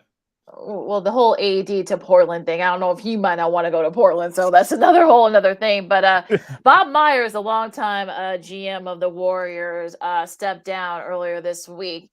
What do you think? What do you think his next move is going to be? And do you think this is the kind of the beginning of the end of that Warriors dynasty, if you will? Yeah, I would say the beginning of the end of the Warriors dynasty is more just like the age of the players than Bob Myers leaving. But Myers was a great executive. I think that, Draymond Green in particular had a lot of respect for him. But at the end of the day, Steph is going to turn 36 next season. Draymond and Clay are both, 33-ish, 34? Yeah, so they're just getting old. And, they had these premium draft picks to add young players. And James Wiseman, number 2 overall pick, that was like the worst draft pick since Darko Milicic. And they had boy, that was pretty bad. They had 2 more lottery picks with Jonathan Kuminga, Moses Moody. Kuminga didn't even play in the playoffs. Moody looks like a solid role player, but not like a star. So, yeah, I mean, really, just age is catching up with them. They had the chance to really keep this thing going, but they whiffed on draft picks. So it's going to be tough for him. And I don't think Bob Myers is going to take another NBA job. He's had to have made so much money, so many millions. Like, I don't think he needs that stress. I think he probably takes a comfy, cozy job where he doesn't have a lot of pressure. And I think that the Warriors need, they may only have 1 or 2 years left of where the championship window is sort of open for them. And, you just wonder, like, how far away from them are they from Denver when the Lakers beat the Warriors pretty easily, and then the Lakers got swept by Denver. So, yeah, they're going to need to improve the roster too. I think that probably starts with trading Jordan Poole, who was just a disaster during the playoffs, and he's making so much money. That looks like a Bob Myers mistake, signing him to a max contract. So I think they got to trade him. They probably want to keep Draymond because Draymond's still amazing defensively. And, they need to hope Moody or Kuminga can really pop this year, or that they can find another sort of younger player to extend their run. Last question for me, Ricky, as we're hanging out with Ricky O'Donnell from SB Nation right here on Second City Sports on Sports Zone Chicago. Sid Lakeena here with you. Ricky, NBA Commissioner Adam Silver says he's going to announce his decision on Memphis Grizzlies star Ja Morant after the NBA Finals. Of course, Ja Morant was caught on the Instagram video for the second time flashing a gun. Is it pretty much a foregone conclusion that he's going to be suspended for at least the first half of the year or all of next year? What do you expect for Commissioner Silver on this decision pending Ja Morant? Yeah, I thought that was weird by Silver. He was like, we don't want to take attention away from the finals, but we're going to suspend Ja Morant when it's over. And now there's just like all this speculation about how long it's going to be. They suspended him 8 games already. He did the same thing again. So I think he's going to get a really long suspension. I kind of am like, what did he do? Like, he was in a state with concealed carry. He didn't commit a crime. It's more just like a bad PR look for the league. But I mean, Miles Bridges like beat up his girlfriend horribly, and he got like a 20-game suspension. So are they really going to give Morant a longer suspension for a bad look to the league? Like, I don't know. I think it's a little overblown personally, but I do think they're going to come down hard on him because he had a face-to-face meeting with Silver. They gave him an 8-game suspension. Silver mostly does not give out long suspensions throughout his tenure. He's been pretty soft in terms of the discipline. An 8-game suspension is a significant suspension, and then he just did it again. So I think they're going to make an example out of him. And I feel a little bad for Ja because I mean, it's impossible for me to speculate what he's going through, like, what's going on in his life. I don't know. But he didn't commit any crimes. And I think he's going to get a significant suspension. He's going to lose a lot of money. It seems inevitable. And you just hope that, Ja gets right, that he can get, whatever he needs to get back on the path of being one of the most exciting players in the NBA, because that's what makes Ja Morant cool. He's cool because he's super fun to watch play basketball, not because, he's dancing on Instagram or whatever. Who cares? So just hope that Ja can, get right and be good going forward. Yeah, apparently there's some other stuff that has come out too about him, some of the other things. So, we let's not speculate about it. But last question for me about the NBA draft that's going to be coming in a couple of weeks.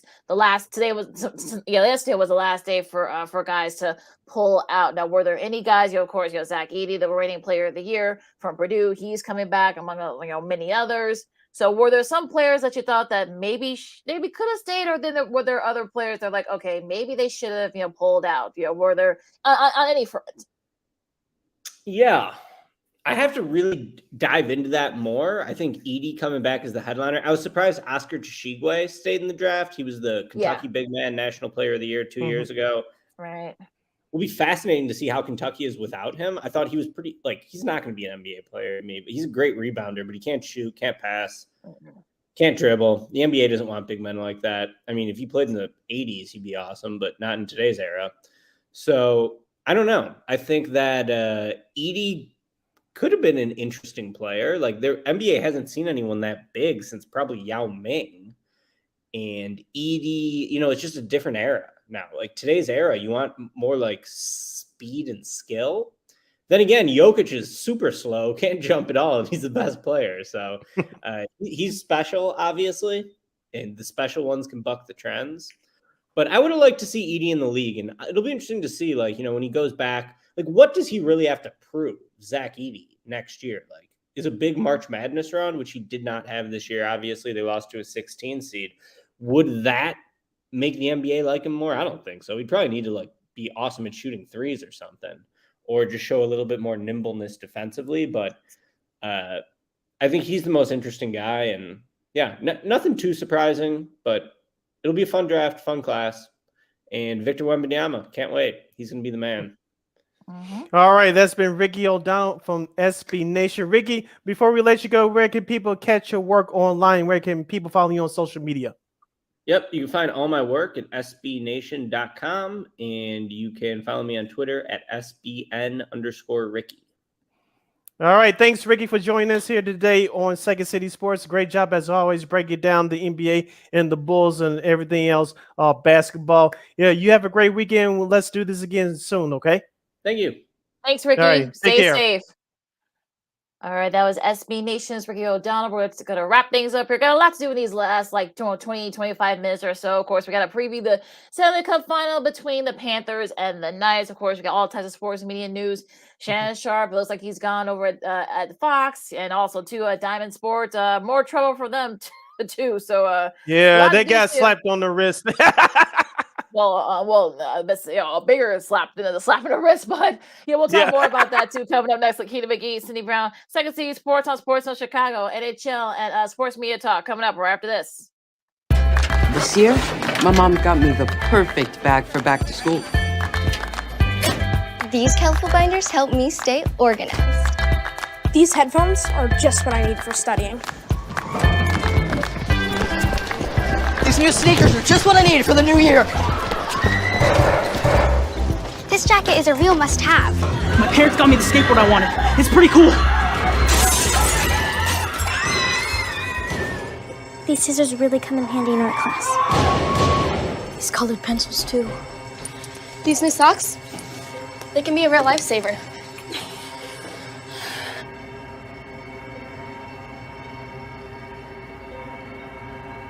I finally got my own phone to stay in touch with my mom.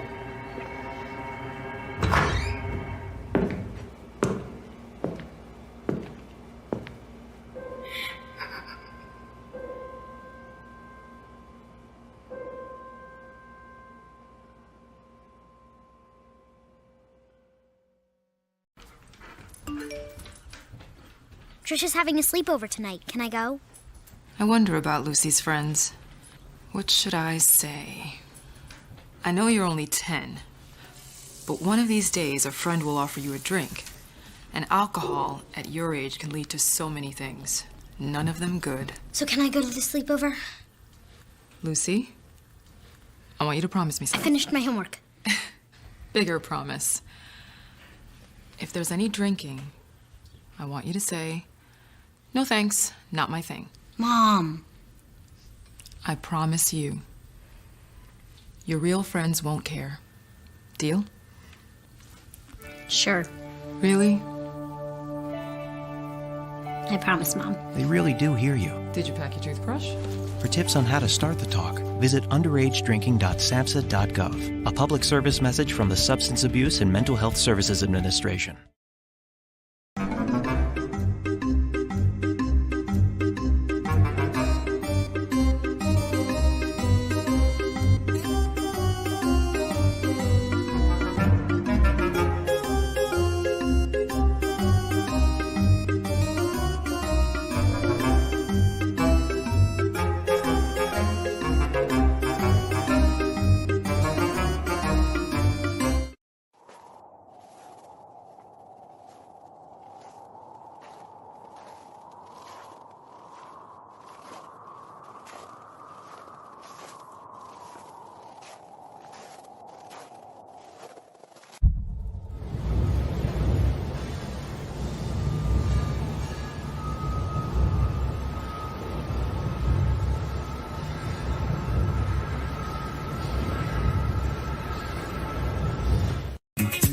Hey, this is Dr. J, and I listen to Sean and Maya in the morning.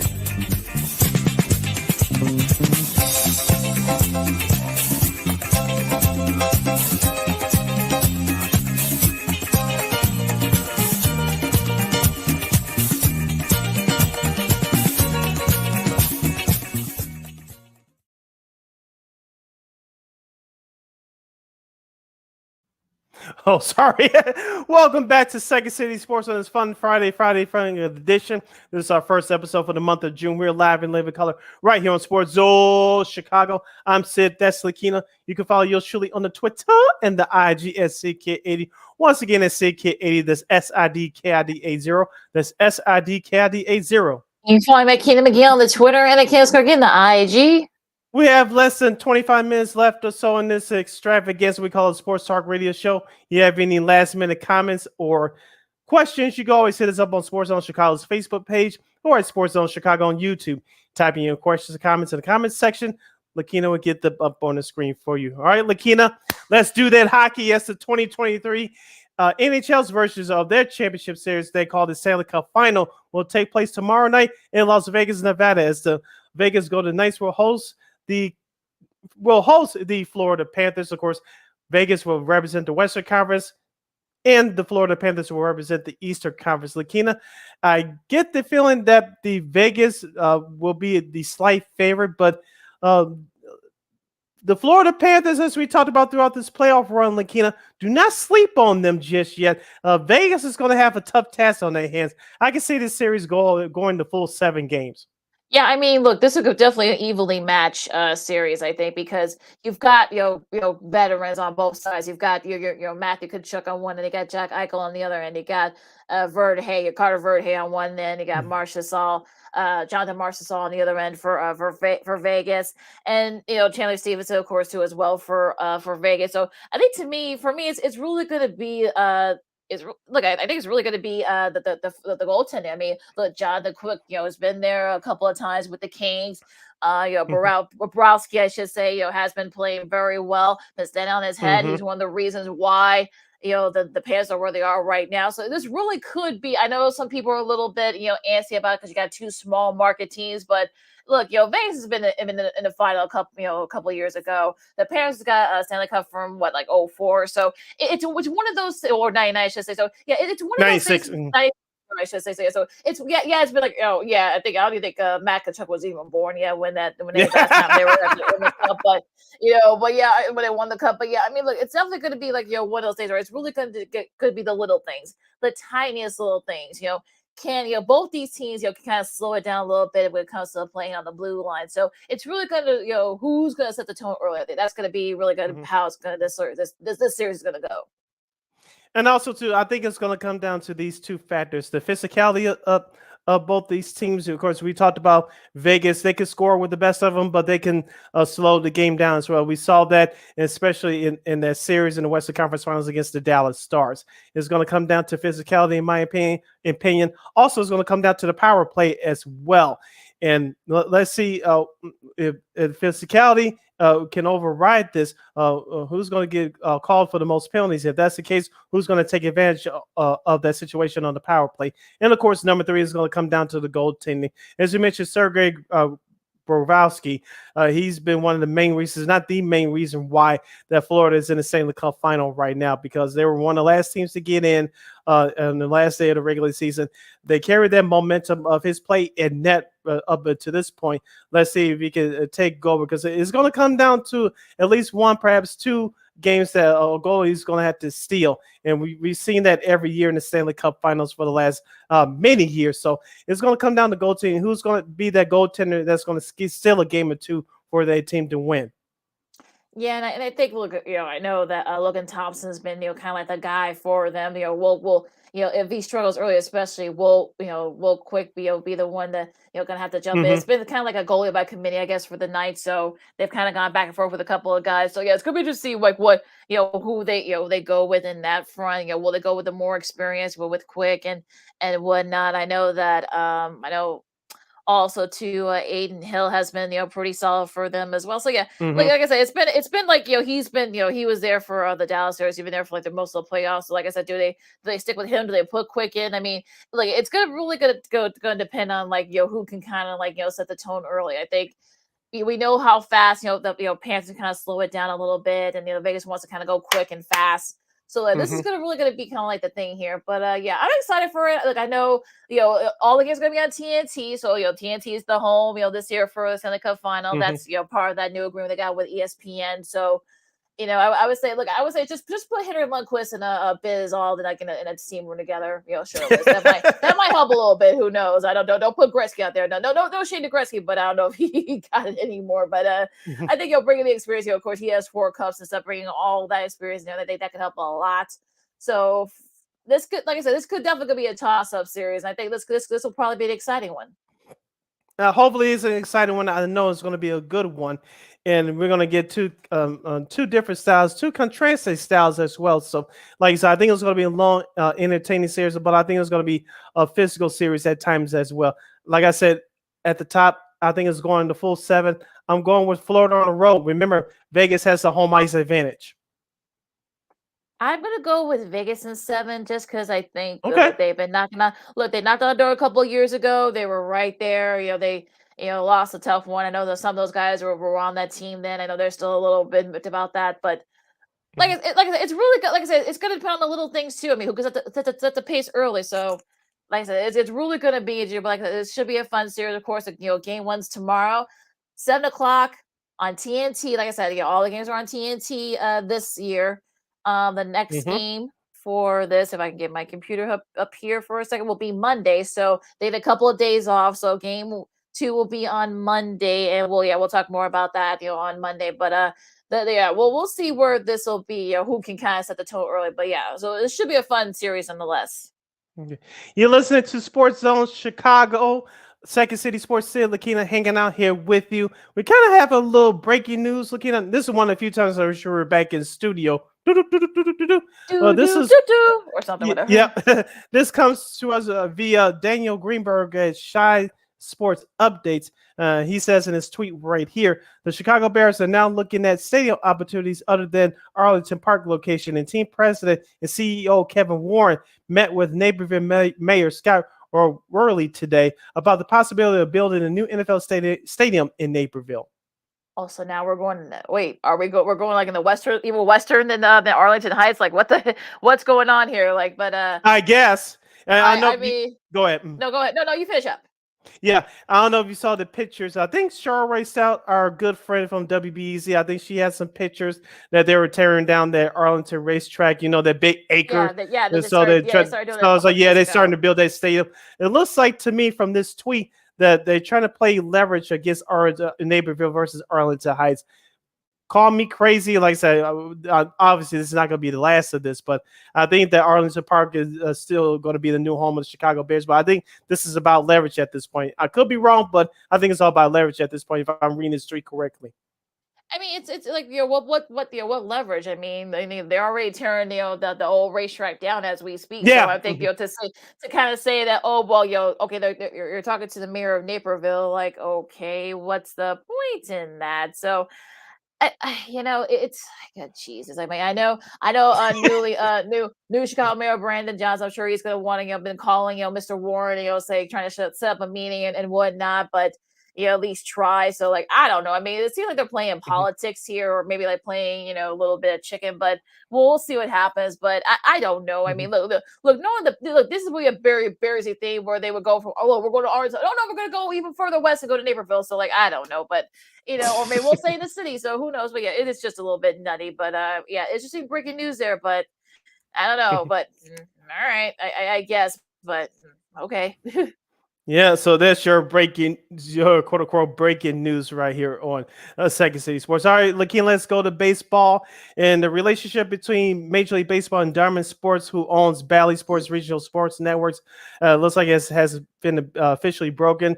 The reason why this headline comes to us via our good friends at Awful Analysis is because Bally Sports missed a payment to the San Diego Padres. Thus, now the San Diego Padres games will be produced by MLB and actually started yesterday, Thursday, for those of you listening back on the replay on War Media Podcast. I don't know if you get a chance to see it, Lakeena, but if you have MLB.TV, if you don't have the package, it was a free game of the day yesterday. So the San Diego Padres games will be produced by Major League Baseball now.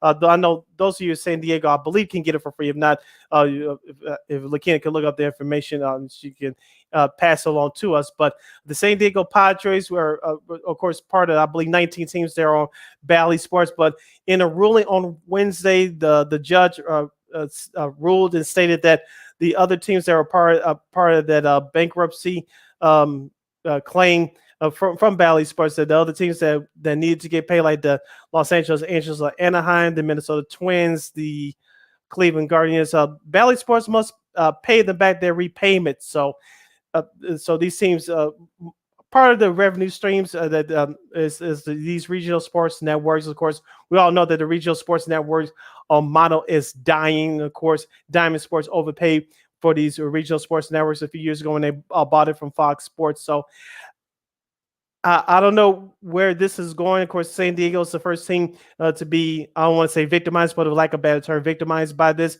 which their games now be produced by Major League Baseball. Will other teams follow suit?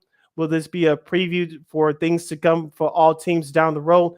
We shall see. If Lakeena is back with us, I want to get her take on this from what happened with the San Diego Padres yesterday.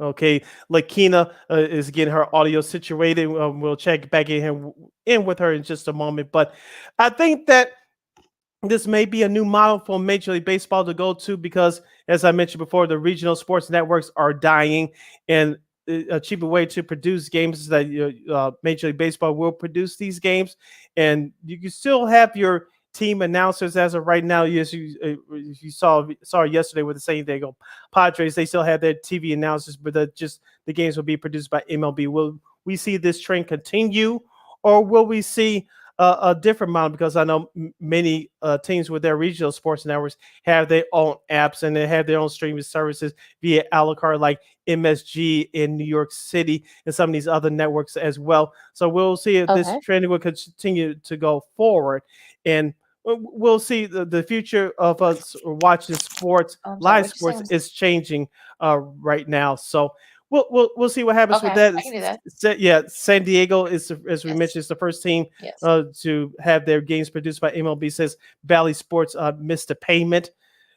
We'll see what happens. Of course, Arizona Diamondbacks is one of those teams as well that did miss a payment. They're not going to miss any payments now because the judge ordered the other day to pay them. To pay those teams that were part of the Bally Sports regional sports network realm. In that ruling from the other day. Now going back to the streaming services for the other leagues. Of course, you know that the NFL they'll debut their NFL Sunday Ticket package on YouTube TV and YouTube this fall, and the NBA is the only league out of the 4 professional leagues in North America that don't have an exclusive TV deal. They're trying to look for double streams for streaming services to stream exclusive NBA games. You would think that ESPN Plus will be involved in that as well. Of course, ESPN will try to renegotiate with the NBA as the TV rights will come up in 2 years in 2025. Will Amazon get into it? Will Google / YouTube TV get into it? Into having the negotiations with the NBA. It's going to be very interesting to see how this all plays out, because as I mentioned before, the negotiating tactics from these leagues that command such a high price for these networks to purchase and air their games. It's a very enormous. We see that in the NFL. It's the most popular sport in our country. It's the most viewed TV show in the United States, the NFL, not just the Super Bowl, but the playoff games and weekly air games nationally. So we'll see what happens with that. As Lakeena McGee now rejoins me. Sorry, folks. Live, folks. Yeah, go ahead, Sid. What were you asking me? I want to ask you about the San Diego Padres situation. They're the first team to have their games produced by Major League Baseball. It debuted yesterday, Thursday, as the Padres won their series finale against the Miami Marlins. Of course, there were other teams that were part of that repayment that the judge ordered on Wednesday to repay those teams. Yeah. So, do you think what happened to the San Diego Padres? Do you think that we'll see this trend continue? Will we see? Are we seeing the early stages of games being produced by the leagues themselves going down the road? What are your thoughts on all this? Yeah, I think it's starting a little bit of a trend, because you're seeing like some of these networks want to get out of the regional sports business. Diamond Sports has been very adamant about getting out of it.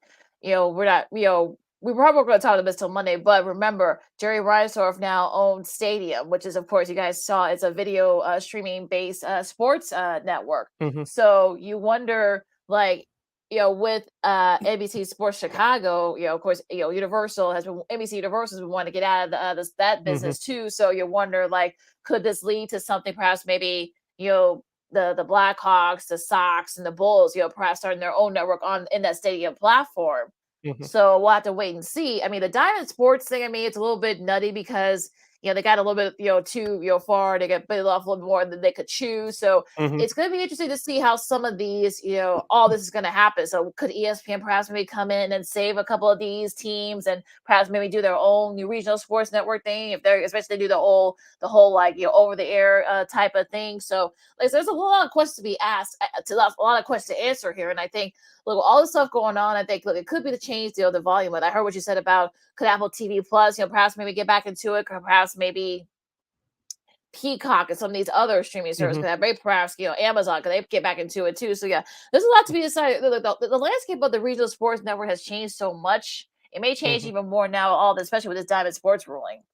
Yeah, and also too, we talked about it before. Let's bring it up again. The cord cutting business from viewers has been on the rise for the last almost decade now. Yep. So that's why the current model of the regional sports networks are dying too, because the way we view our sports is totally different. And now, we call it linear cable? Should we still have that as an option? Yes, but a lot of people stream their sports via your computer screen, your tablet, your phone as well. So like we do, Lakeena, I'm sure you have one game on your television, you have another game streaming on your phone or on your computer, like we do, like most sports fans, especially what we do. You watch it 2, sometimes 3 games at once. And so the way that we view our live sports is changing. But these advertisers know this as well as you and I do. The only way you can make money off of live events is through live sports. Yeah, there's so many, things where all this stuff is, and there's still a lot of questions to be answered here. And I like you said, I mean, I think I heard you say right before I was on the phone there. But yeah, I think it's really going to be interesting to see where this goes. I mean, because yes, there's a lot of cord cuttings, but you're seeing that a lot of these streaming prices are going up as well. So people are starting to kind of veer off from doing the cord cutting thing. They're going to like Sling and YouTube TV and those type of things. So that's going to be where the thing is. So yeah, I'm interested to see where all this is going to go, perhaps with Diamond Sports and what all the other teams decide to do, like the Diamondbacks and such, and also too with some of the other various with Jerry Reinsdorf, what he's going to do too. Yeah, because Jerry Reinsdorf used the stadium purchase as leverage against NBC Sports Chicago when their contract runs out with the Bulls, Blackhawks, and White Sox in October 2024. We shall see. There was a very interesting article by Jeff Agres of the Chicago Sun-Times yesterday. Go follow him on Twitter. He had the article out via his tweet, and he went into details about that. So check that article out from yesterday's Thursday Chicago Sun-Times. He really gets deep into that. You're listening to Second City Sports. Go ahead. Jeff is great. So yeah, so you guys make sure you guys check that out, especially with the stadium, Jerry Reinsdorf buying a stadium or a big stadium article. Yes, you're listening to Sports Zone Chicago's Second City Sports. Sid, Lakeena hanging out with you on our fun Friday edition. Okay, Lakeena, we have a couple of minutes left before we close up shop for the weekend. Shannon Sharp, Pro Football tight end Hall of Famer. He's been the co-host of the sports debate show Undisputed on FS1 for the last 7 years. With Skip Bayless.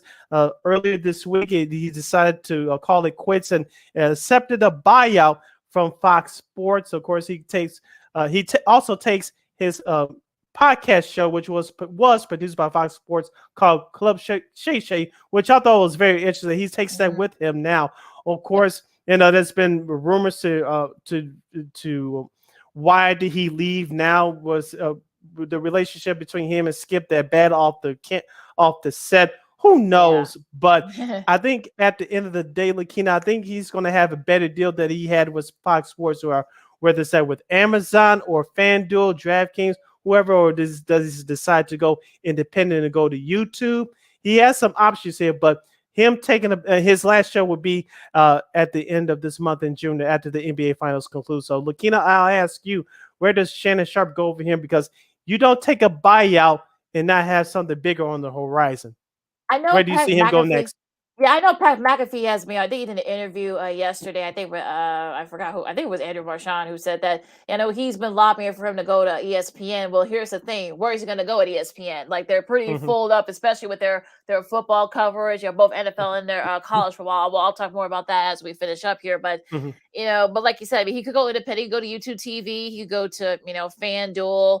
Mhm. Like there's so many places where he can go. Take his podcast with him. So yeah, I know some people say I've heard a couple of people say maybe we should go back to CBS, but No. apparently, apparently, things didn't end very well over there at CBS. So I don't think that's not going to happen. ESPN, like I said, they're pretty filled up too, so I don't think that's happening either. And So plus, he'll they're have cutting people over there as we speak. So right. So I don't think, and it wouldn't look good either because they just paid off all that money to McAfee. You really think they're gonna have them say that how it's gonna look? They're gonna pay Shannon Sharp a lot of money. So I don't think that's a little Mhm. bit kind of like counterproductive there. But yeah, I think look, he'll have this spot. I think he'll probably just chill for about a month or two and then probably announce his next move because he's got bought out, so he's probably gonna get most of his salary. Whatever Mhm. Marine salary he had left over at Fox and FS1. So he'll be sitting pretty for a little bit. And look, as for him, it's Skip getting along. I know Marcellus Wiley, who was also on Speak for Yourself before Shannon Sharp got there, even he said that maybe the relationship there might be a little bit much. And look, Skip could be an acquired taste for some people, and I can see why. Especially with all this that's been, allegedly been, happening. So yeah, I think Shannon will have his choice. He might just chill for a while, maybe we're just retire, maybe because look, he doesn't need the money, so I think he might just need something to do. So it'll be interesting to see what he does. Yeah, I'm sure he made more with Skip than he did when he was at CBS, and definitely more when he was playing. Right. So yeah, I mean, like I said, he'll have his choices of where to go. I think like he's a guy that shout out to Ryan Glassbeagle for bringing out that news from Mhm. of course from the New York Post. So yeah, I think it's gonna be interesting where he goes. I mean, look, there's so many places he can go. I know could he go streaming? Could he go to I don't think he's gonna go to any of the networks. So I think FanDuel Mhm. and maybe even especially YouTube, especially with Sunday Ticket coming up. I know that there's been a lot of bad press with Sunday Ticket on YouTube TV. So having a Hall of Famer, so who is well like Shannon Sharp on there, I think that could definitely help them. So we'll see. Yeah, real quick, Lakeena, before we move on to the college football, who do you see as the top candidates to replace Shannon Sharp on Undisputed? Because we know it's going to go on for how long, we don't know. But who are your top candidates to fill Shannon Sharp's shoes? I mean, I've seen some people say Mark Sanchez. I mean, he was there a couple of times during the season. He held his own. Um, I honestly don't know. I wish they would cancel that show. They're not going to do it because they pay Skip like 7 figures. So that's not Yeah, happening anytime eventually soon. they will, but they're going to try to at least make an honest attempt to save it first. Yeah, I just don't see. They may do the whole like rotate thing like they did with ESPN, first fake take as I like to call it. I know you have your thing too, but yeah, they may try to do the rotating thing. They may rotate a few guys. They may take some NASCAR guys. I heard some people say that maybe Dale Earnhardt Jr. might try to might try to do it too. I don't know, but I really don't care at this point, honestly, because I don't even watch. I haven't even watched like 2 minutes of that show in like 3 years, so like I don't really care. They should just cancel it, honestly. They're not going to do that, but what can I do? But like I said, I think maybe Mark Sanchez, maybe Nick Wright, goody. He's on my TV right now as we speak. Oh, I feel bad for you. Chris Broussard. Chris Broussard is another name that's being floated around. So yeah, honestly, I just don't care. That's why you listen to Second City Sports. We have very definite opinions. All right, Lakeena, let's wrap up. What about you?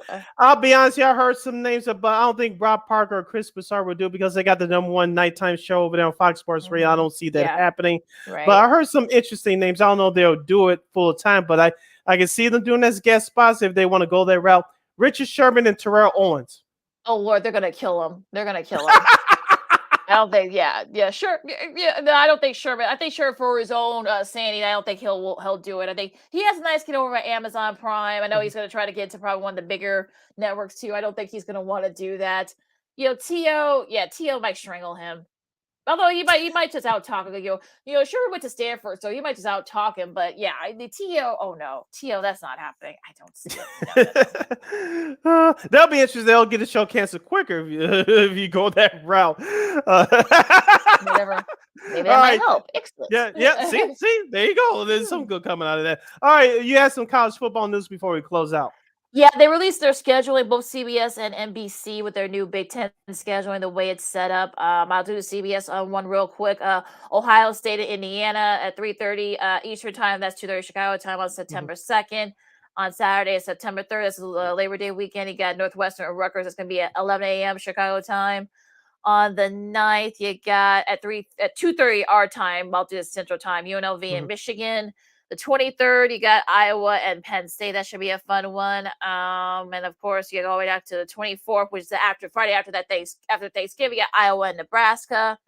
Now on NBC side, now these games are going to be on streaming also on Peacock too. I think they got a couple of lone exclusively on Peacock games. East Carolina, Michigan. That's at September 2nd. At 11 a.m. 6:30, you got West Virginia and Penn State, old rivalry from way back when. Delaware and Penn State at 11 a.m. That'll be exclusively streamed on Peacock. Charlotte and Maryland at 7:30 on September 9th. The 16th, you got Washington and Michigan State. That's going to be on Peacock exclusively. Washington and Michigan State, Syracuse and Purdue, the 16th also as well. You got Ohio State and Notre Dame. That's going to be on NBC and Peacock at 6:30 on the 23rd of September. October 14th, you got USC and Notre Dame, their annual, kind of early in the annual rivalry game. Of course, that's going to be on October 14th. Michigan State and Ohio State, of course, another great rivalry game at 6:30 on November 11th. Also too, after that, Friday after Thanksgiving at Ford Field, you got Penn State and Michigan State. That's going to be at 6:30 on NBC and Peacock. So it's a pretty interesting how they're doing this, especially on NBC. They got 3 games actually going to be streaming exclusively on Peacock. Yeah, it's going to be interesting to see how they pull this off, and I want to see how NBC does their coverage outside of Notre Dame. I know you interviewed Noah Eagle. Yeah, I know you interviewed Noah Eagle a couple of years ago, the former Clippers radio announcer. Now he's going to be the lead voice for the Saturday Night Football NBC. I want to see how they do this, and it's going to be interesting schedule indeed. Exactly. So yeah. So I just want to kind of bring that out there because I know some people say, "Oh, the Big Ten's gonna be on CBS." Well, remember during the mid '80s, NBC, CBS had the Big Ten. Remember Michigan, Ohio, just Michigan and Iowa. That game was on from 1985. Remember that year? That's the year Iowa went to the Rose Bowl. That was on CBS. So as well as Michigan to Ohio State, and also to Iowa to Ohio State. So yeah, so this is not going to be the first time that CBS has covered Big Ten football. So I think people are kind of a little, sort of like scratching their head. But yeah, this is not the first time they've done that.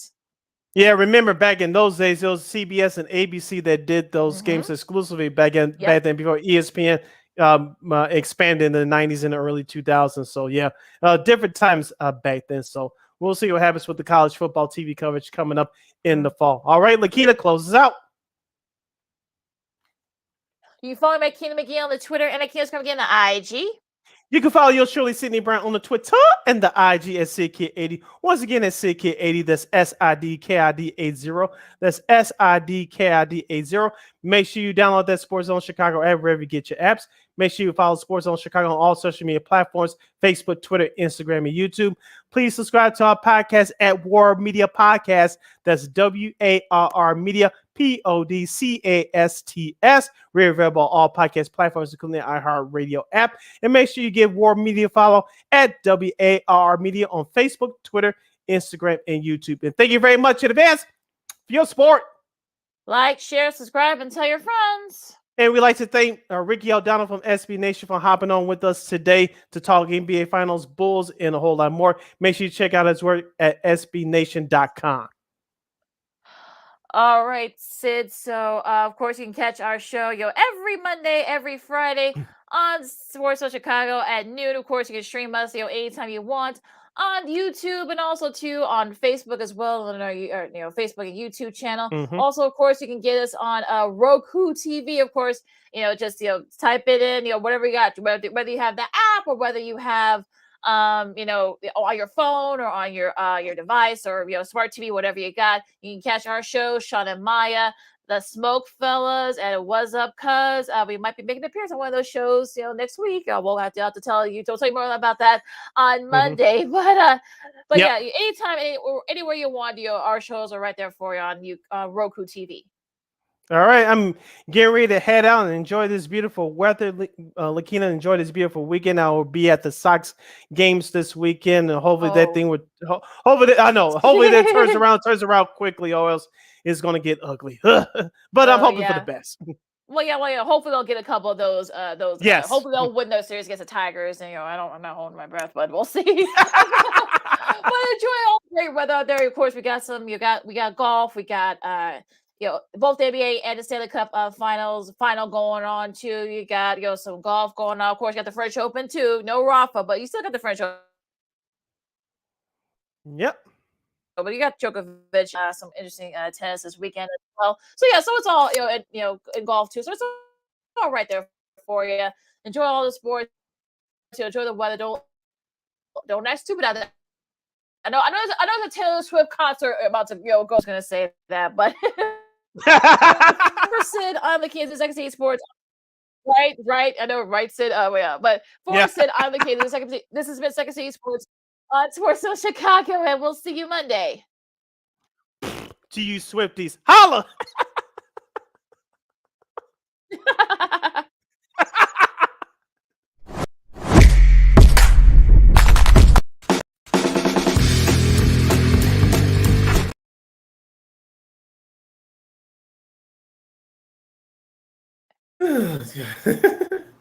All right, Lakeena, can you hear me? Is it over with? Can you hear me, Lakeena?